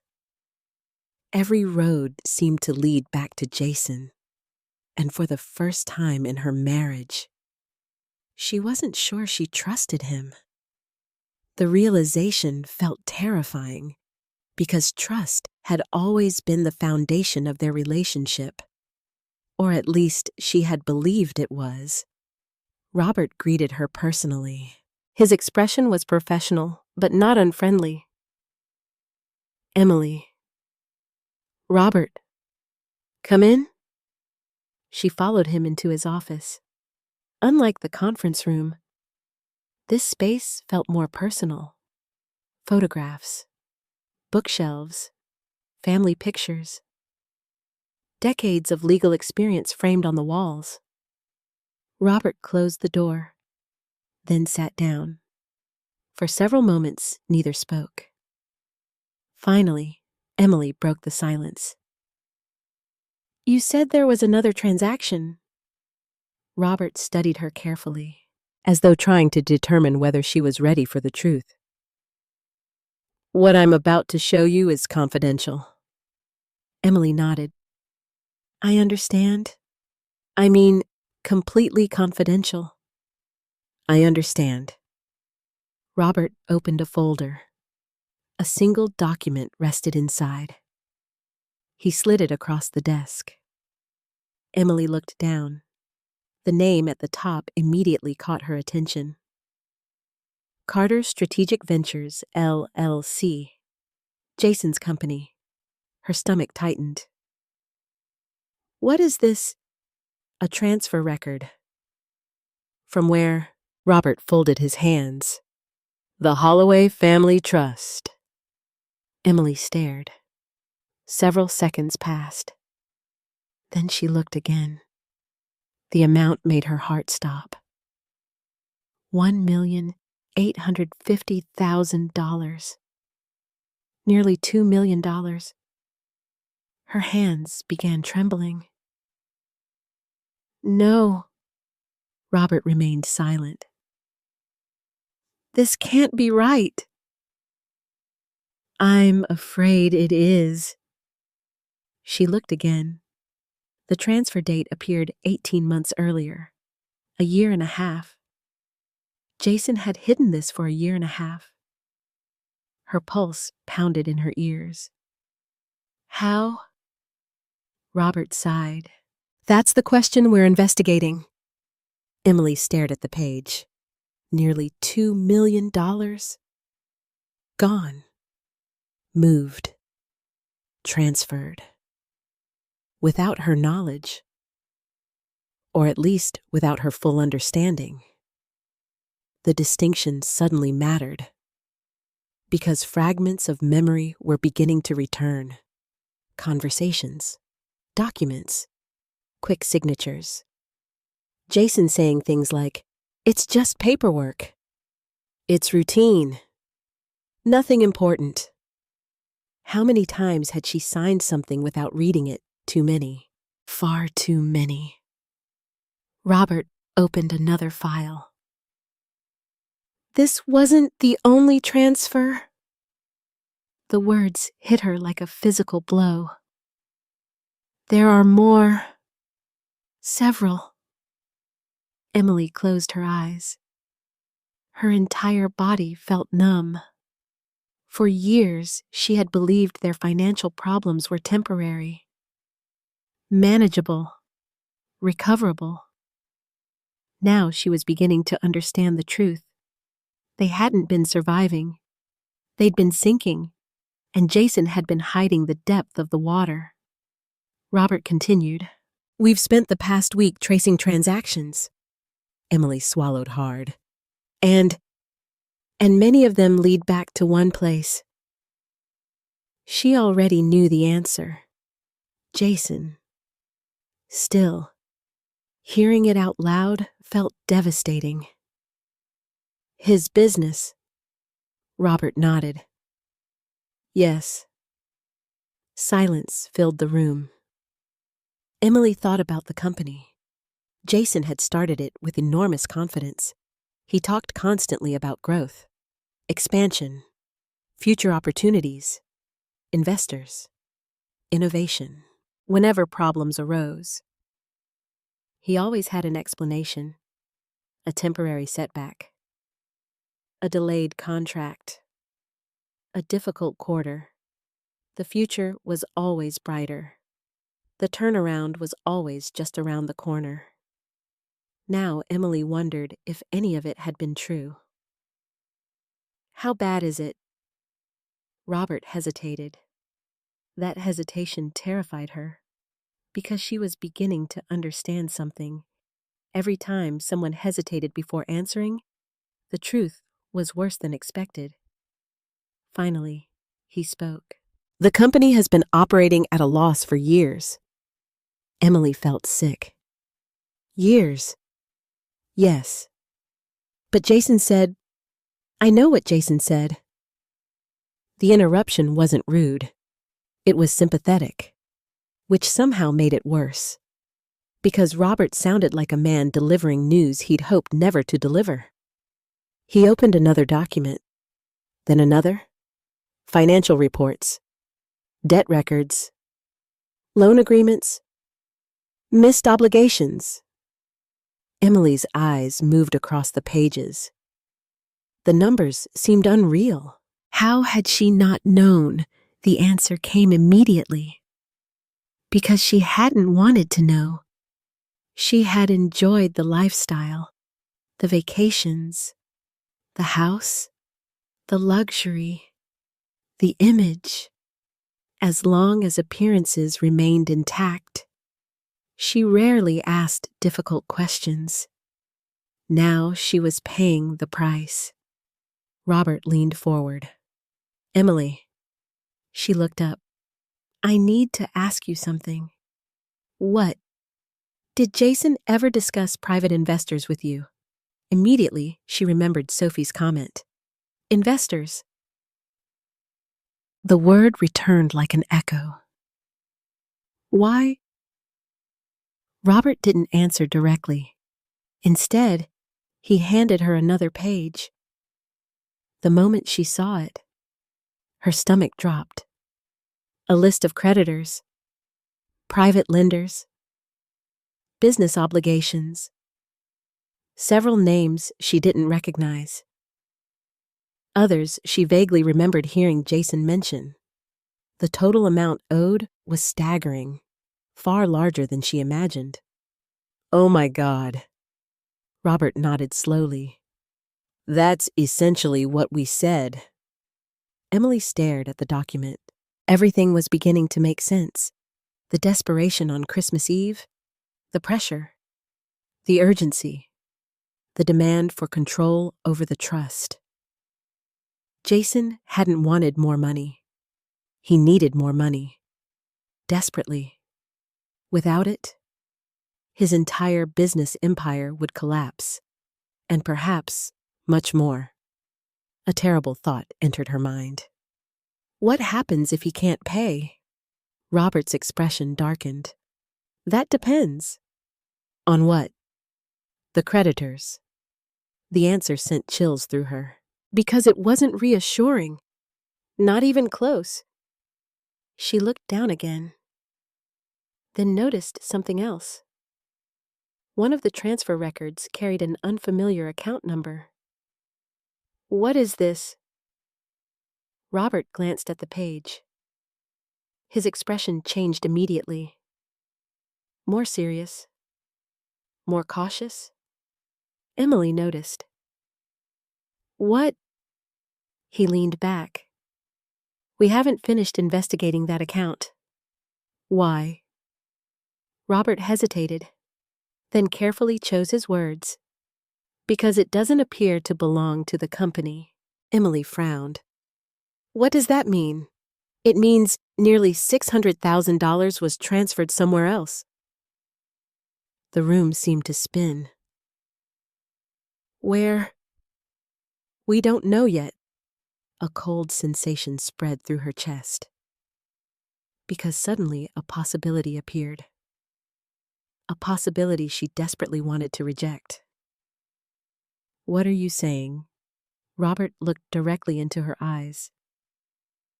I'm saying we haven't found all the money. The sentence hit harder than everything else. Because missing money suggested something beyond bad business decisions. Something intentional. Something hidden. Something dishonest. For the first time, Emily considered a possibility she had never imagined. What if Jason wasn't simply failing? What if he was lying? The thought shattered something inside her. Years of trust. Years of marriage. Years of believing she knew the man she married. All suddenly felt uncertain. As she left Robert's office later that afternoon, her phone buzzed. A text from Jason. Any updates? She stared at the message for a long time. Then another text arrived.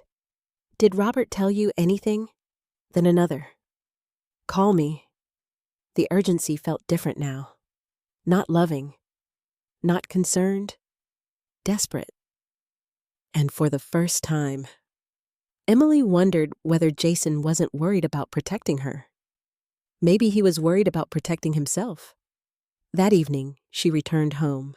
The house felt unusually quiet. Sophie sat reading in the living room.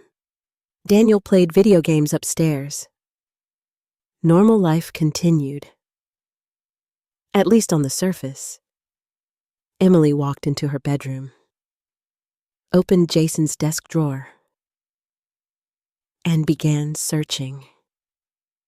She wasn't entirely sure what she expected to find. Maybe nothing. Maybe reassurance. Maybe proof that Robert was wrong. Instead, buried beneath old paperwork, she discovered a sealed envelope. One she had never seen before. Written across the front in Jason's handwriting were 4 words, "Do not discuss with Emily." And suddenly, Emily realized she was about to learn who her husband really was. For nearly 10 minutes, Emily simply stared at the envelope. Do not discuss with Emily. The words seemed to burn into her mind. Her hands trembled. Part of her wanted to put it back, to pretend she had never found it, to continue believing whatever remained of the life she thought she had. But another part of her, the part that had been growing stronger since Christmas Eve, needed answers. Real answers. Not Jason's answers. Not excuses. Not carefully crafted explanations. The truth. Slowly, she opened the envelope. Inside were several documents. Financial records. Private correspondence. Loan agreements. And one legal memorandum. The first page alone made her stomach twist. Confidential restructuring plan. Jason's company name appeared repeatedly throughout the document. So did words like insolvency, emergency financing, asset liquidation, default exposure. Emily felt sick. She wasn't a financial expert. She didn't need to be. The meaning was obvious. Jason's business wasn't struggling. It was collapsing. The realization hit harder than anything Robert had shown her. Because these weren't documents from lawyers investigating the problem. These were Jason's own records. Ian. Proof that he had known exactly how serious the situation was. For a very long time. She turned another page. Then another. The dates stretched back almost 2 years. 2 years. 2 years of lies. 2 years of reassurances. 2 years of pretending everything was fine. A sharp pain settled in her chest. Not because of the money, because of the deception. Her marriage suddenly felt unfamiliar. Like a house she'd lived in for years, only to discover hidden rooms behind the walls. Then she found something even worse. A printed email. The sender's name meant nothing to her. The content changed everything. Jason, without access to additional liquidity, we expect significant legal exposure within 6 months. Alternative funding sources should be pursued immediately. Trust-controlled assets remain your most viable option. Emily stopped breathing. Trust-controlled assets. The Holloway family trust? Her family's trust. The trust her father had spent years protecting. The trust she'd tried to gain control over on Christmas Eve. Not because it was the right thing to do. Because Jason needed it. Desperately. She sat down heavily on the edge of the bed. Memories began replaying differently. Conversations she once trusted. Arguments she once believed. Suggestions Jason planted over time. Maybe your mother should simplify things. Maybe the trust structure is outdated. Maybe your father was overly cautious. Maybe you deserve more control. One by one, she saw them for what they really were. Not opinions, manipulations, carefully planted seeds. The realization was devastating. Because she had helped water them. A knock on the bedroom door startled her. Jason. Immediately, she shoved the documents back into the envelope. Come in. The door opened. His smile appeared strained, artificial. How are you doing? A week earlier, she wouldn't have noticed. Now she saw everything. The forced friendliness, the calculated tone, the careful wording, like a salesman evaluating a customer, not a husband talking to his wife. I'm fine. Did Robert call? No. A lie. Her first major lie to him in years. And surprisingly, it came easily. Jason nodded. Good. Good. Not relieved. not concerned. Good. The response bothered her. Deeply. He sat beside her. We'll get through this. She studied him. Would we, or would you? The distinction mattered. But she didn't say it. Not yet. Because she needed more information first. Far more.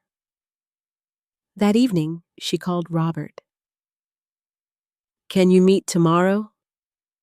His voice immediately sharpened. Did you find something? Yes. A long silence followed. Then, bring everything. The next afternoon, Emily sat across from Robert and me. For the first time since Christmas Eve, we were all in the same room together. The atmosphere felt different now. Less hostile. More serious. Emily looked exhausted. Older somehow. As though the past 2 weeks had aged her years. Part of me felt sympathy. Part of me felt sadness. Part of me still remembered standing in the snow outside her house. Robert reviewed the contents of the envelope carefully, page by page. His expression darkened with every document. Finally, he removed his glasses. This is significant. Emily leaned forward. How significant? Robert hesitated, then answered. Very. He opened several investigation files, placed them beside Jason's documents, compared dates, transactions, accounts, transfers. The puzzle pieces began fitting together, and the picture they formed was ugly. Very ugly. Robert pointed toward one transfer. Here, then another, and here, then a third, and here. The pattern became undeniable. Money flowed from trust-connected resources into Jason's business, then elsewhere, into accounts nobody had previously identified. Emily's face went pale. What does that mean? Robert folded his hands. It means the financial losses may not be accidental. The room became silent because everyone understood the implication. Poor business decisions were one thing. Intentional misconduct was something else entirely. Emily looked physically ill. Are you saying he stole it? I am saying we don't yet know. The careful wording sounded almost worse. Because it meant the possibility was real. Very real. I watched my daughter carefully. For the first time in years, I saw genuine humility. Not pride. Not defensiveness. Not entitlement. Humility. The situation had stripped away every illusion, every excuse, every convenient explanation. What happens now? She asked quietly. Robert reached for another folder, a smaller one I hadn't seen before. I think it's time for a formal family meeting. Emily frowned. What kind of meeting? The kind where everyone is present. Immediately, I understood. Jason. This was about Jason. Emily understood too. Her face tightened. You think he'll lie? Robert's expression remained neutral. I think people reveal a lot when confronted with evidence. The following afternoon, the meeting was arranged. Jason arrived confident, too confident. The moment he entered the conference room, I sensed it. The smile, the posture, the rehearsed charm. He believed he could still control the situation. Emily sat quietly beside him. Robert sat across from them. I remained at the end of the table. watching, waiting. Jason glanced around. "What's this about?" Robert opened a folder. "You know exactly what it's about." Jason laughed lightly. "I don't think I do." The performance had begun. For nearly 20 minutes, Robert presented evidence, financial records, transfers, correspondence, business obligations. Each document chipped away at Jason's confidence. Slowly, methodically, by the end of the presentation, the smile was gone. The charm was gone. Only tension remained. Then Robert produced one final document, a transfer authorization, one that directly connected Jason to several questionable transactions.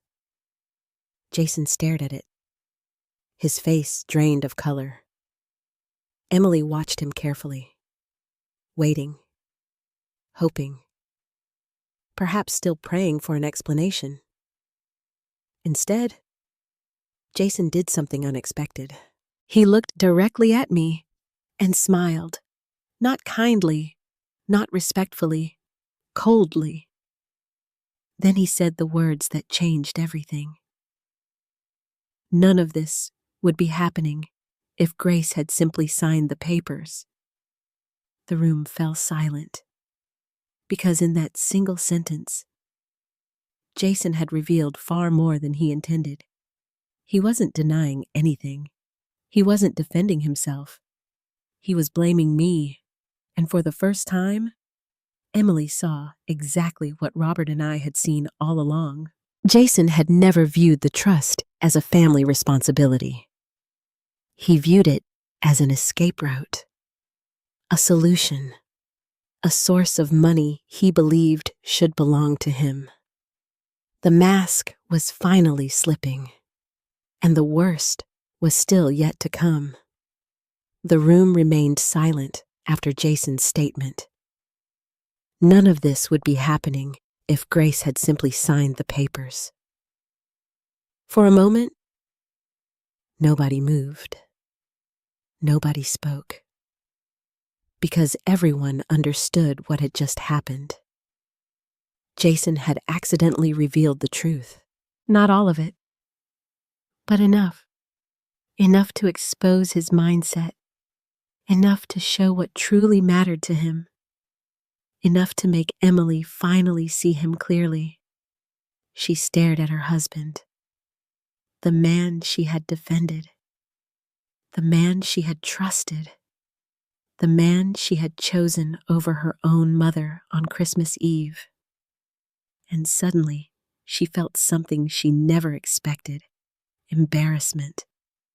Deep, painful embarrassment. Because she could hear how ridiculous his statement sounded. Not once had he said the transactions were legitimate. Not once had he denied moving money. Not once had he explained the missing funds. Instead, he blamed me, the victim, the mother he had helped throw out into the snow. Robert slowly closed one folder, then opened another. "Actually, Jason," he said calmly, "that statement brings us to the next issue."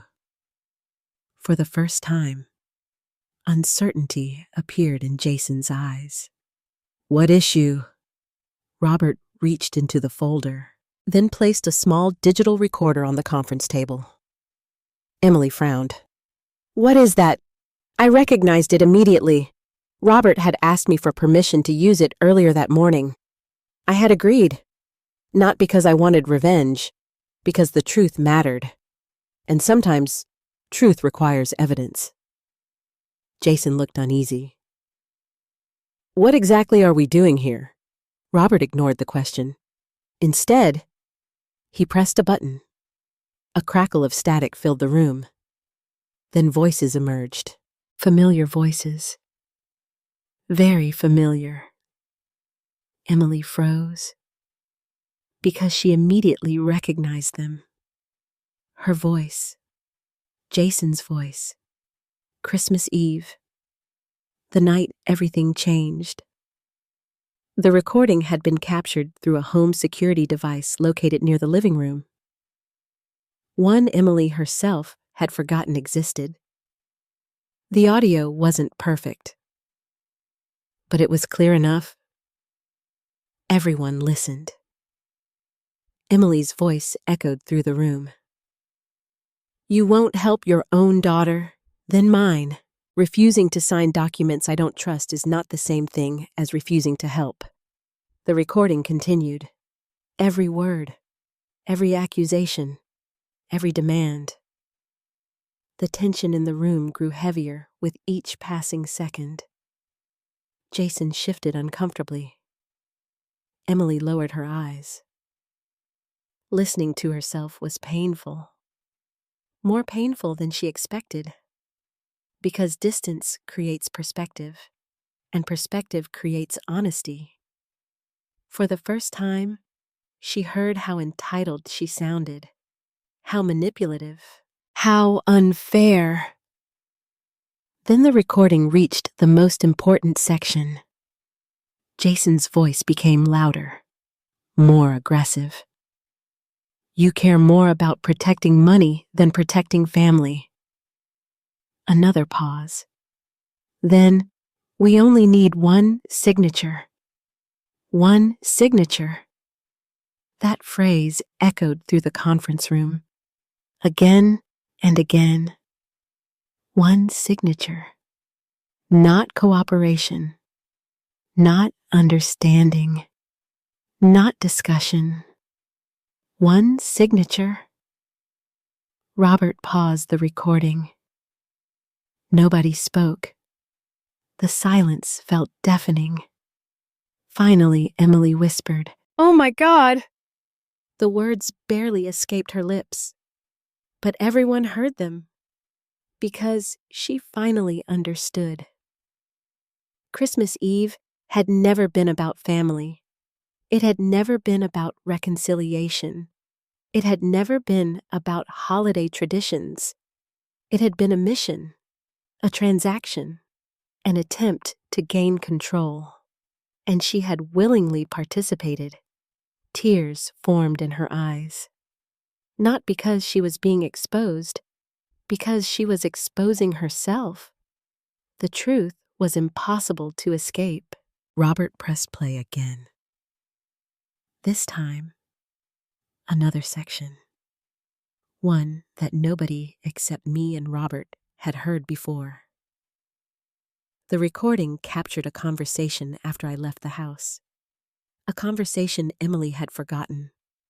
A conversation she never expected anyone else to hear. Jason's voice emerged first. She almost signed. Emily answered, I know. Then Jason again. If we'd gotten control of the trust, none of this would matter. The room froze. Every person, every breath, every heartbeat, frozen. Emily's face turned white. Jason immediately sat forward. Wait, but the recording continued. You pushed too hard. Emily's voice. Maybe. Jason's response. But we were close. Very close. Then came the sentence that changed everything. The sentence that destroyed whatever remained of his defense. We need that money before anyone starts looking too closely. Silence. Absolute silence. Robert stopped the recording. Nobody moved. Nobody spoke. The truth sat in the middle of the room. Undeniable. Unavoidable. And devastating. Emily looked at Jason. Not with confusion anymore. Not with doubt. With clarity. Painful clarity. What did you mean? Jason rubbed his face. It isn't what it sounds like. The oldest excuse in history. and one of the weakest. "What did you mean?" Emily repeated. He looked toward Robert, toward me, toward the table, anywhere except her eyes. That answer alone was enough. Emily stood abruptly. The chair scraped loudly against the floor. "What did you mean?" Her voice cracked. Years of trust were breaking apart. Years of marriage. Years of assumptions. Years of lies. Jason finally looked at her. And for the first time, he appeared cornered.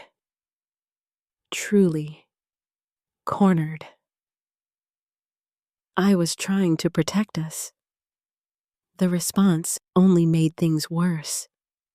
Us. The word felt absurd now, because everything he'd done had been about himself. Emily knew it. I knew it. Robert knew it. Even Jason probably knew it. The room remained tense. Then Robert quietly opened another folder. The final folder. The one he had saved until now. "I believe there's one more thing everyone should see." Jason's eyes widened immediately. A reaction so sudden and intense that everyone noticed, especially Emily. "What is it?" she asked. Robert removed several documents, carefully, deliberately. Then he slid them across the table. Emily picked up the first page.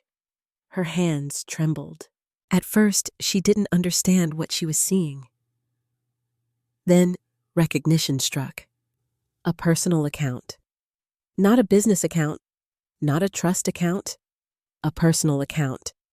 And the account holder's name was Jason Carter. The balance history stretched back almost 2 years. Transfer after transfer. Deposit after deposit. Hundreds of thousands of dollars. Money that never appeared in company records. Money Jason had never mentioned. Money hidden from everyone, including his wife. Emily stared. Then looked at him. Then back at the papers. No. Jason closed his eyes. That was all the confirmation she needed. "No." Her voice broke again. "You lied to me." "Emily." "You lied to me." The words echoed through the room. Tears streamed down her face now. Not quiet tears, not controlled tears. The kind that come when an entire reality collapses. The kind that come when someone finally sees the truth. And the truth was simple. Jason had not been trying to save their family. He had been trying to save himself at any cost.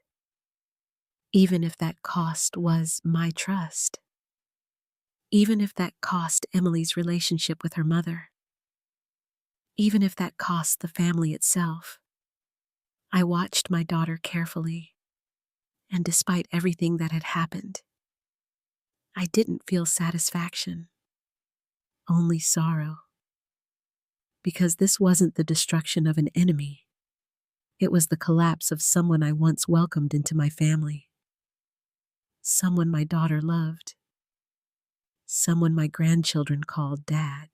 Emily slowly sank back into her chair. Broken. Exhausted. Awake. For the first time in years. Completely awake.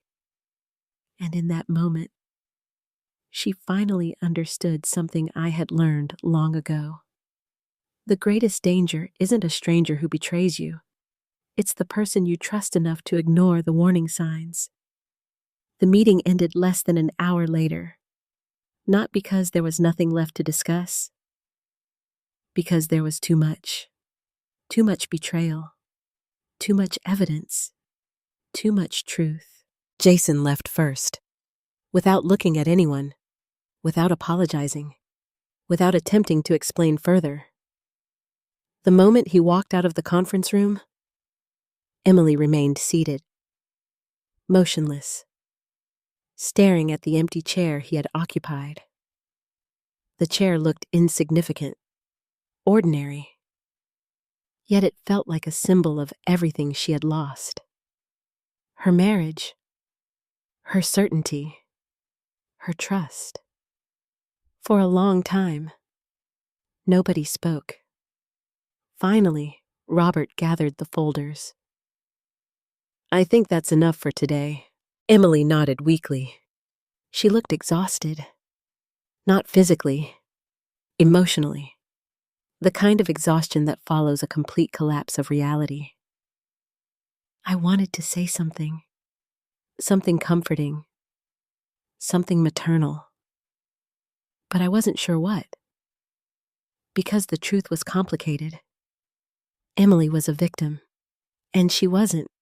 She had been manipulated. But she had also made choices.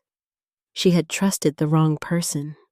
But she had also hurt people who loved her. Life rarely fits into simple categories. Neither did this situation. Eventually, Emily stood.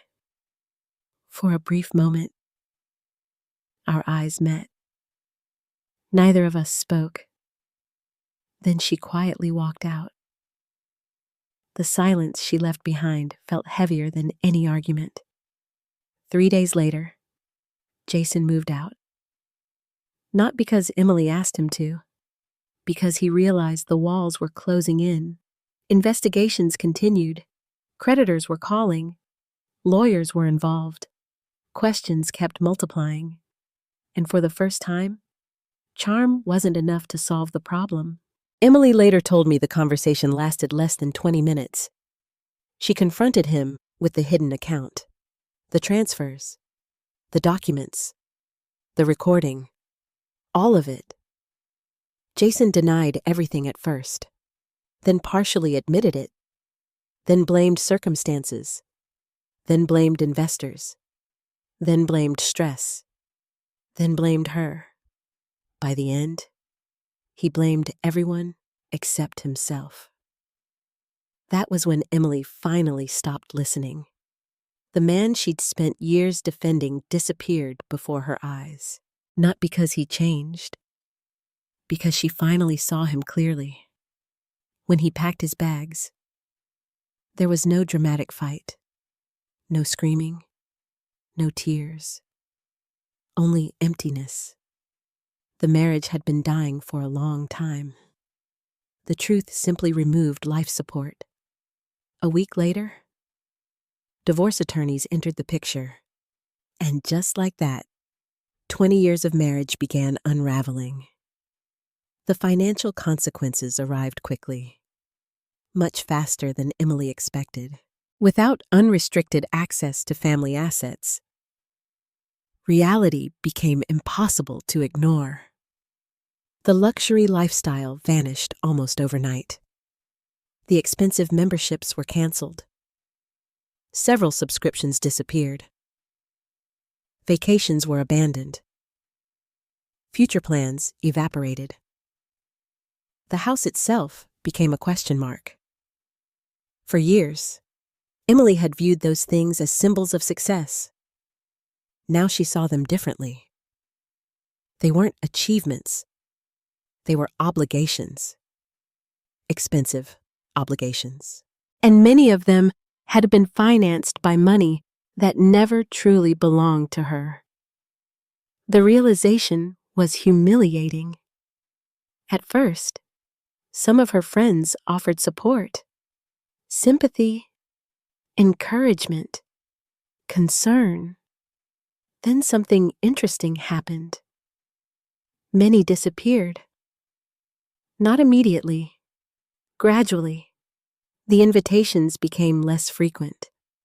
Phone calls became shorter. Messages became less common. Emily couldn't understand it at first. Then she realized something painful. Some friendships had been built around appearances, not genuine connection. When the appearance of wealth disappeared, So did the relationships. The lesson hurt, but it was valuable. Meanwhile, Sophie and Daniel were struggling in their own ways. Neither child took the separation well. How could they? One day they believed their family was stable. The next, everything had changed. One evening, several weeks later, Emily sat with Sophie at the kitchen table. The house felt unusually quiet, half empty, almost lonely. Sophie stirred her hot chocolate, then finally asked, "Did Dad really do those things?" Emily stared at the table. She wanted to protect her daughter. Every parent does. But children know when they're being lied to, especially older children. Some of them, Sophie nodded slowly. I thought so. The answer surprised Emily. You did? Yeah. Emily frowned. Why? Sophie hesitated, then spoke carefully. Because Grandma always told the truth. The statement hit harder than Sophie intended. Not because it was cruel, because it was honest. The teenager continued. And Grandma looked hurt. Emily felt tears gathering. She remembered Christmas Eve. She remembered my face, the snow, the door closing, the silence afterward. The memory haunted her now, more than any financial loss, more than the divorce, more than the investigation, because money can be recovered. Relationships are harder. Weeks passed, then months. For the first time in decades, Emily got a full-time job, a real one. Not volunteer work, not board memberships, not social committees. Work, actual work. 40 hours a week. Deadlines, responsibilities, performance reviews. The experience humbled her quickly. Every paycheck represented effort, time, energy, sacrifice, things she'd rarely considered before. One afternoon, she called me unexpectedly. I almost didn't answer, not because I was angry, because I wasn't ready. Eventually, I picked up. Hello? For several seconds, she didn't speak. Then, Mom. The word sounded different, smaller, softer, almost like the little girl she used to be. Yes. Another silence. Then, I got promoted. The announcement surprised me. I smiled despite myself. That's wonderful. Thanks. A pause followed. Then she added, I earned it. The words carried more meaning than she realized. For years, she'd depended on assistance, rescues, shortcuts. Now she was experiencing something different. Achievement, self-respect, growth. I know you did. Neither of us mentioned Christmas Eve. Neither mentioned Jason. Neither mentioned the trust. Some wounds still needed time. But something had changed. I could hear it in her voice. Humility, the quality that had been missing for years. After we hung up, I sat quietly in my favorite chair, thinking, reflecting, healing. Not completely. Not yet. Some pain remains longer than we expect, especially when family is involved. Then one afternoon, Nearly 10 months after Christmas Eve, a knock sounded at my front door. I opened it, and there stood Emily. Alone. No Jason, no lawyers, no documents, no excuses. Just Emily. Her eyes were red. Her hands trembled slightly. And immediately I knew this wasn't a visit about money. This wasn't a visit about the trust. This wasn't a visit about investigations. This was something much more important. For the first time since that terrible Christmas Eve, my daughter had come to see me simply as her mother. And I had a feeling she was about to say something she'd been carrying for a very long time. For several seconds, neither of us spoke. Emily stood on my front porch with tears in her eyes. I stood in the doorway. 10 months. 10 long months had passed since Christmas Eve. 10 months since she pointed toward the door and told me to leave. 10 months since I stood alone in the snow. 10 months since our family began unraveling. Now she was here, not as a daughter demanding something, not as a beneficiary asking questions about the trust, not as a woman defending her husband, simply as my daughter. And somehow, that made this moment harder, because love is often strongest when it's wounded. Mom. Her voice cracked. Immediately, I saw the little girl she used to be. Not the angry woman from Christmas Eve, not the defensive woman from Robert's office. Just Emily. Broken. Ashamed. Human. I stepped aside. Come in. The relief on her face nearly broke my heart. She entered quietly. The familiar scent of cinnamon candles filled the house. Winter sunlight filtered through the windows. Everything looked ordinary. Yet neither of us felt ordinary. I led her into the living room, the same room where Benjamin and I had spent decades building a family, the same room where Emily opened Christmas presents as a child, the same room where Sophie and Daniel used to build blanket forts, a room full of memories, some beautiful, some painful.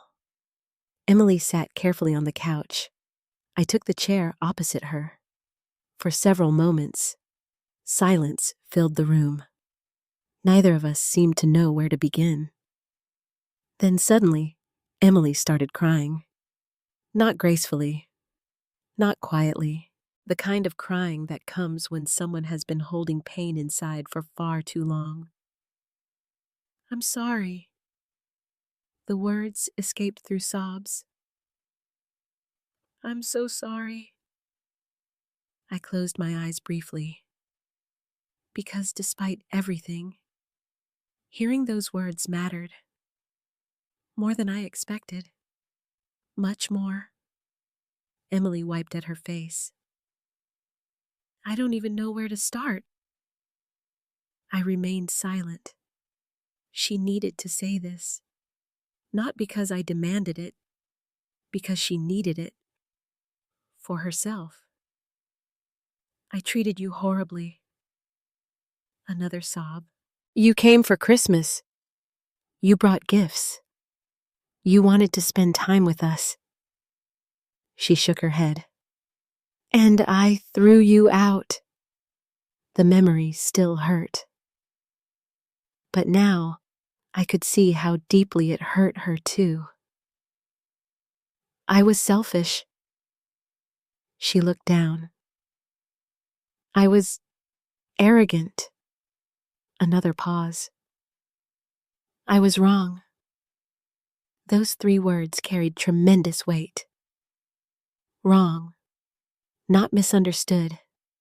Not pressured. Not manipulated. Wrong. Accountability had finally arrived. And accountability changes people. I leaned forward slightly.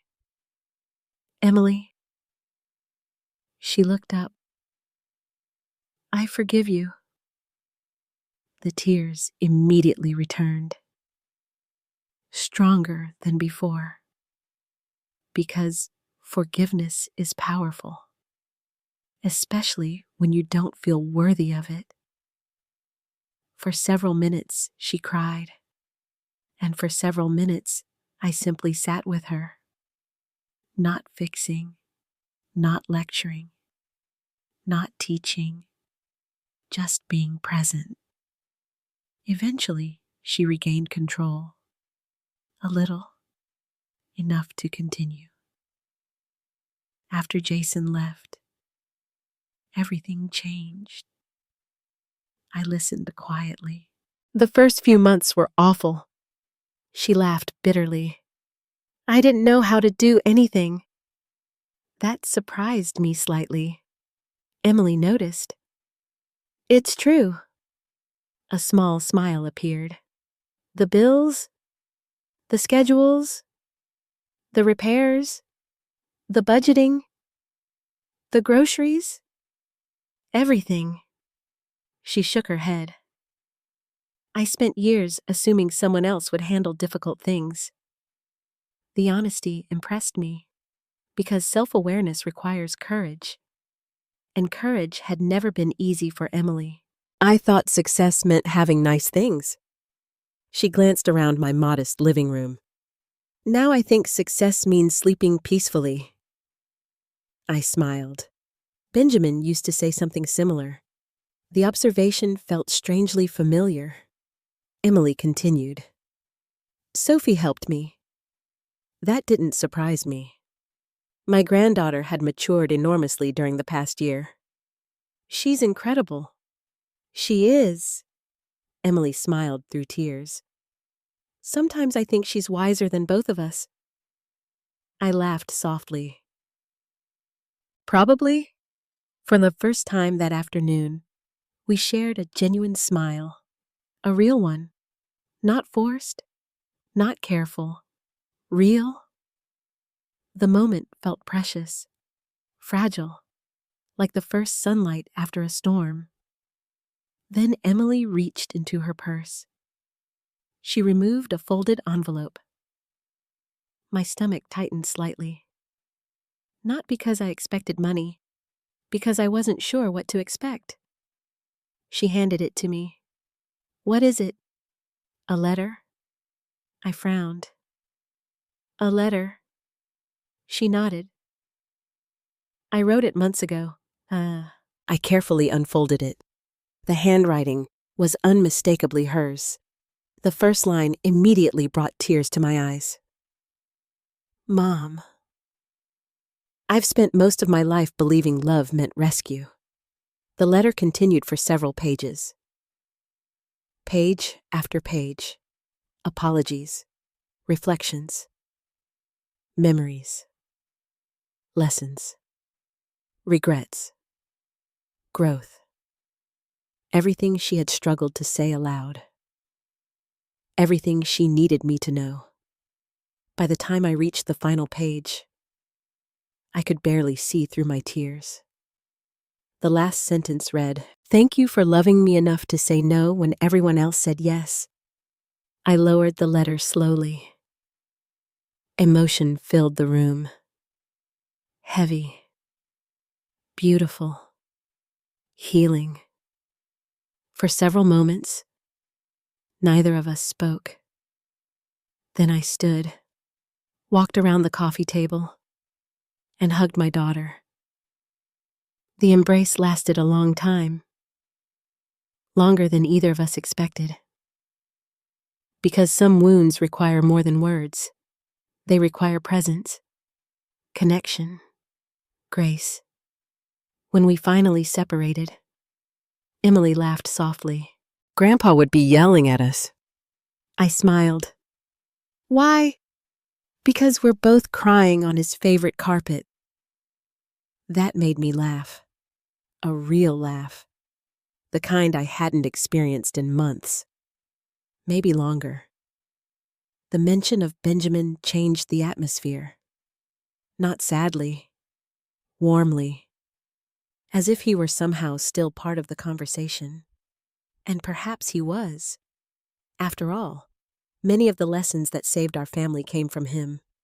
The trust, the safeguards, the boundaries, the wisdom. At the time, I thought he was protecting money. Now I understood. He was protecting people. The money had simply been a tool.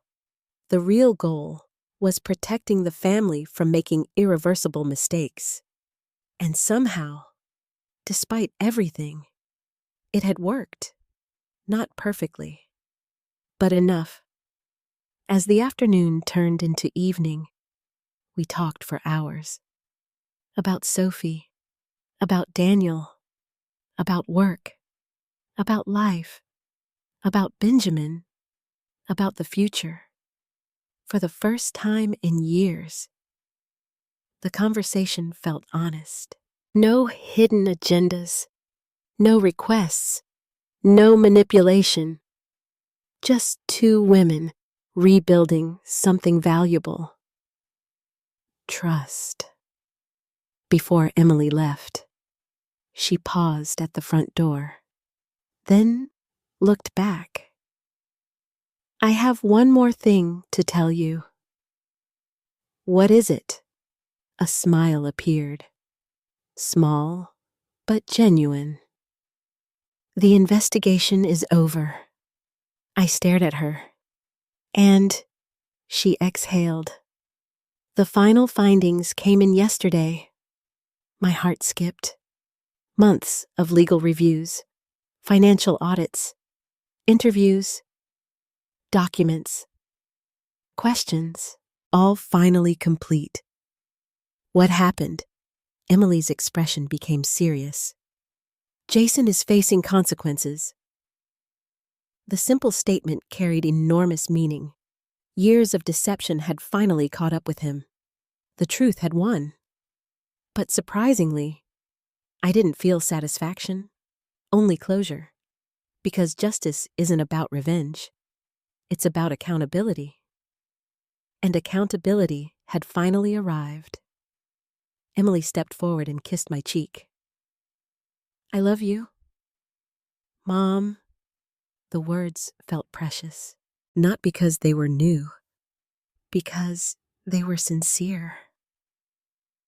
I love you too. Then she left. And as I watched her walk toward her car, I realized something extraordinary. The daughter who arrived that afternoon wasn't the same woman who threw me out on Christmas Eve. Life had humbled her. Truth had changed her. Consequences had taught her. And love had brought her home. 1 year later, Christmas came again. For the first time in a very long time. I wasn't afraid of it. The previous Christmas had nearly destroyed our family. This one would show us how much we had healed. Not perfectly, not completely, but honestly. And sometimes, honesty is the greatest gift a family can receive. Snow had fallen overnight, covering the neighborhood in a blanket of white. The world outside looked peaceful. Inside my home, the smell of cinnamon rolls filled the kitchen. Benjamin's recipe. One of many traditions I refused to abandon. Some memories deserve to be carried forward. I stood by the window holding a cup of coffee and watched snowflakes drift through the morning air. At 69 years old, life looked very different than I once imagined. A year earlier, I had believed my family was falling apart. Now I understood something important. Sometimes things must break before they can be rebuilt correctly. The doorbell rang shortly after 10 o'clock.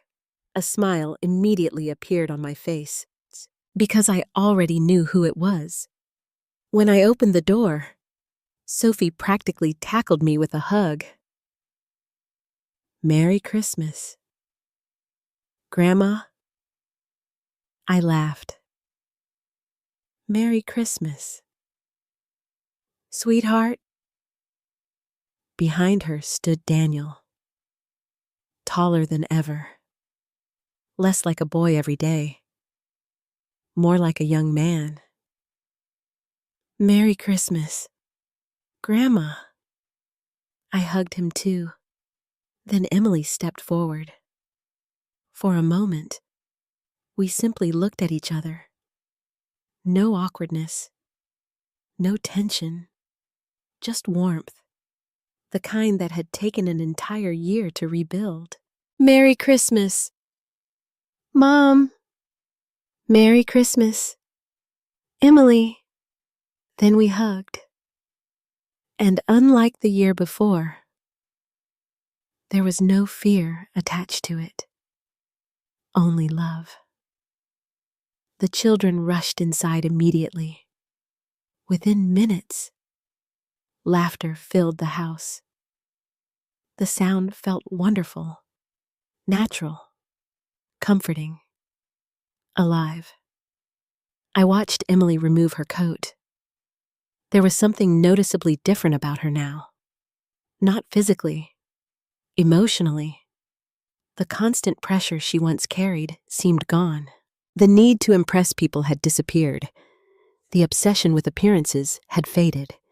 She looked lighter, healthier, stronger.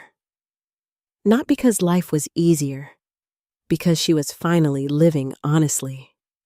Later that morning, while the grandchildren helped prepare lunch, Emily and I stood together in the kitchen. A year earlier, that simple moment would have felt impossible. Now it felt normal. What are Sophie and Daniel asking for this year? I asked. Emily laughed. Nothing expensive. Really? Really? She smiled. They've changed. Then she added, so have I. The statement carried quiet truth. Over the previous 12 months, Emily had rebuilt her life piece by piece. The divorce became final in late summer. The financial investigations eventually concluded. Jason faced legal consequences for several actions uncovered during the review. The exact details mattered less to me than the outcome. Accountability had arrived. The truth had prevailed. And the family trust remained protected. Most importantly, Emily had stopped running from reality. She continued working, continued budgeting, continued rebuilding. The process wasn't glamorous, but it was real. And real things last longer than illusions. As we prepared lunch together, I noticed something that made me smile. Emily carefully compared prices on grocery receipts. A year ago, she would never have done that. Not because she couldn't, because she didn't think she needed to. Now, she appreciated every dollar, every hour worked, every responsibility earned. Growth often appears in small moments. This was one of them. Around noon, everyone gathered around the dining table. Not the enormous table from Emily's old house. Not a luxury dining room designed for appearances. Just my dining room. Simple. Comfortable. Home. The meal wasn't extravagant. Roast chicken. Mashed potatoes. Vegetables. Fresh bread. Homemade desserts. Nothing designed to impress. Everything designed to share. And somehow it felt richer than any Christmas we'd celebrated in years. Because nobody was pretending. Halfway through lunch, Daniel raised his glass. I want to say something. Everyone looked at him. The teenager suddenly seemed nervous. But he continued.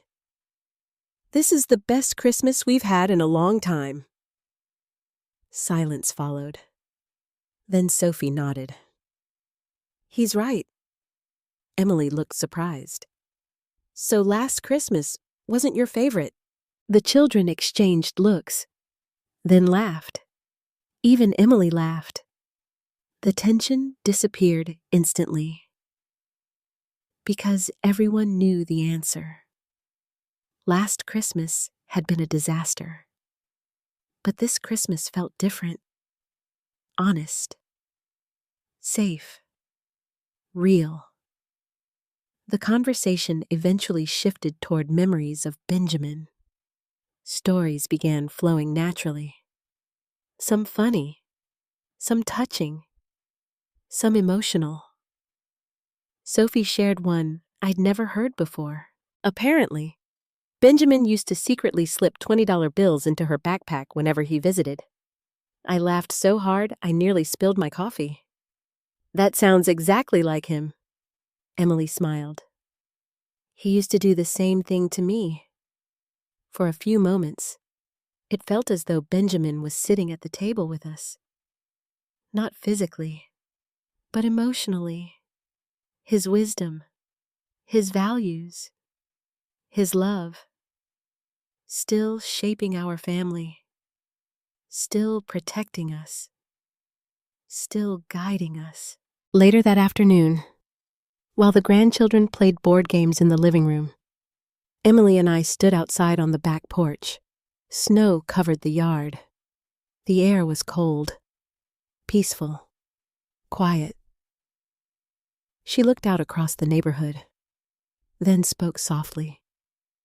"You know what I've realized?" "What?" She smiled. "I thought losing everything would destroy me. I waited. Instead," she laughed quietly, "it saved me." The words surprised me, not because they were wrong, because they were true. She continued, "If the accounts hadn't been frozen,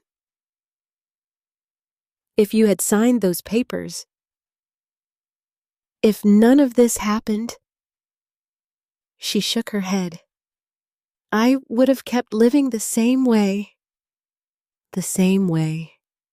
chasing appearances, avoiding responsibility, ignoring warning signs, believing money could solve problems created by character.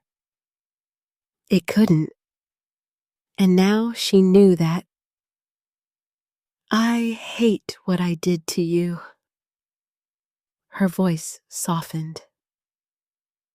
"I always will." I placed a hand on hers. "I know." A tear slipped down her cheek. "But I'm grateful for something." "What?" "You didn't give me what I wanted." The statement brought tears to my own eyes.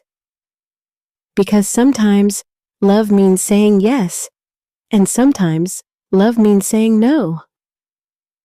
The wisdom is knowing the difference. The sun slowly began setting. Golden light reflected across the snow. Inside the house, laughter echoed through the windows. Family laughter. The kind I once feared I might never hear again.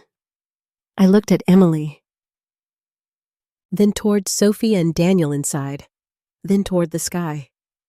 And for a brief moment, I thought about Benjamin, about the trust, about the protections, about the difficult decisions, about Christmas Eve, about the snow, about the closed door, about everything that followed.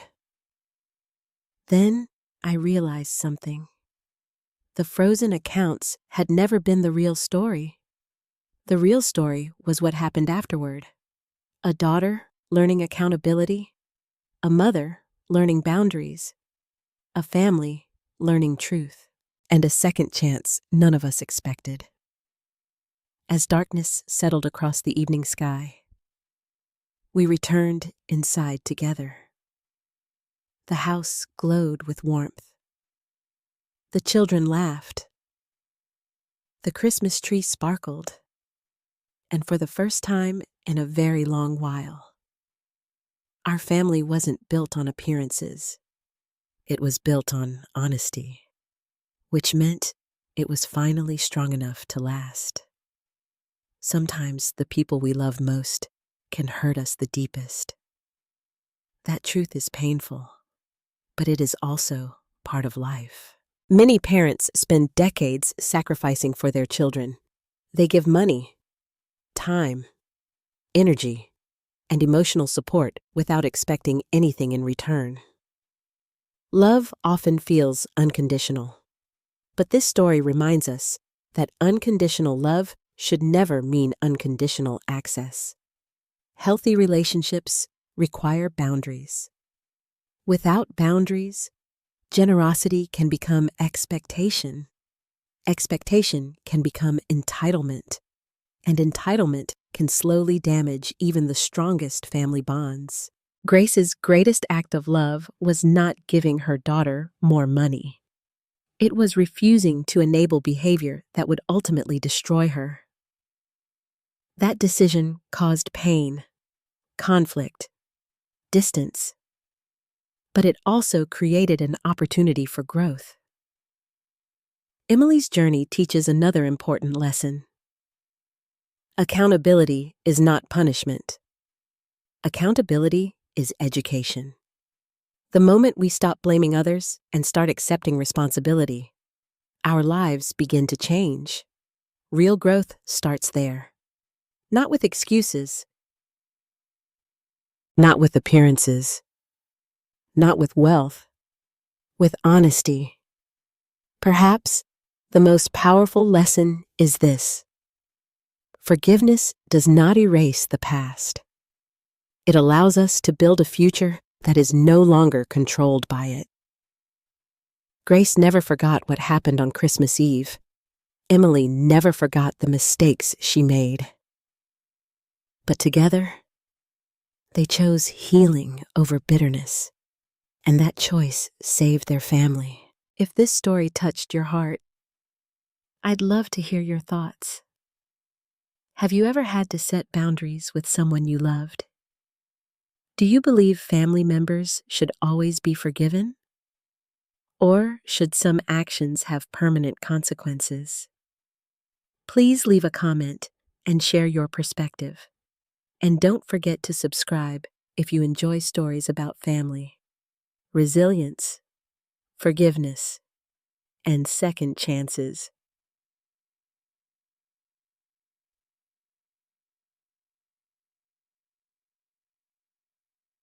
Thank you for spending your time with me today, and wherever you are in the world.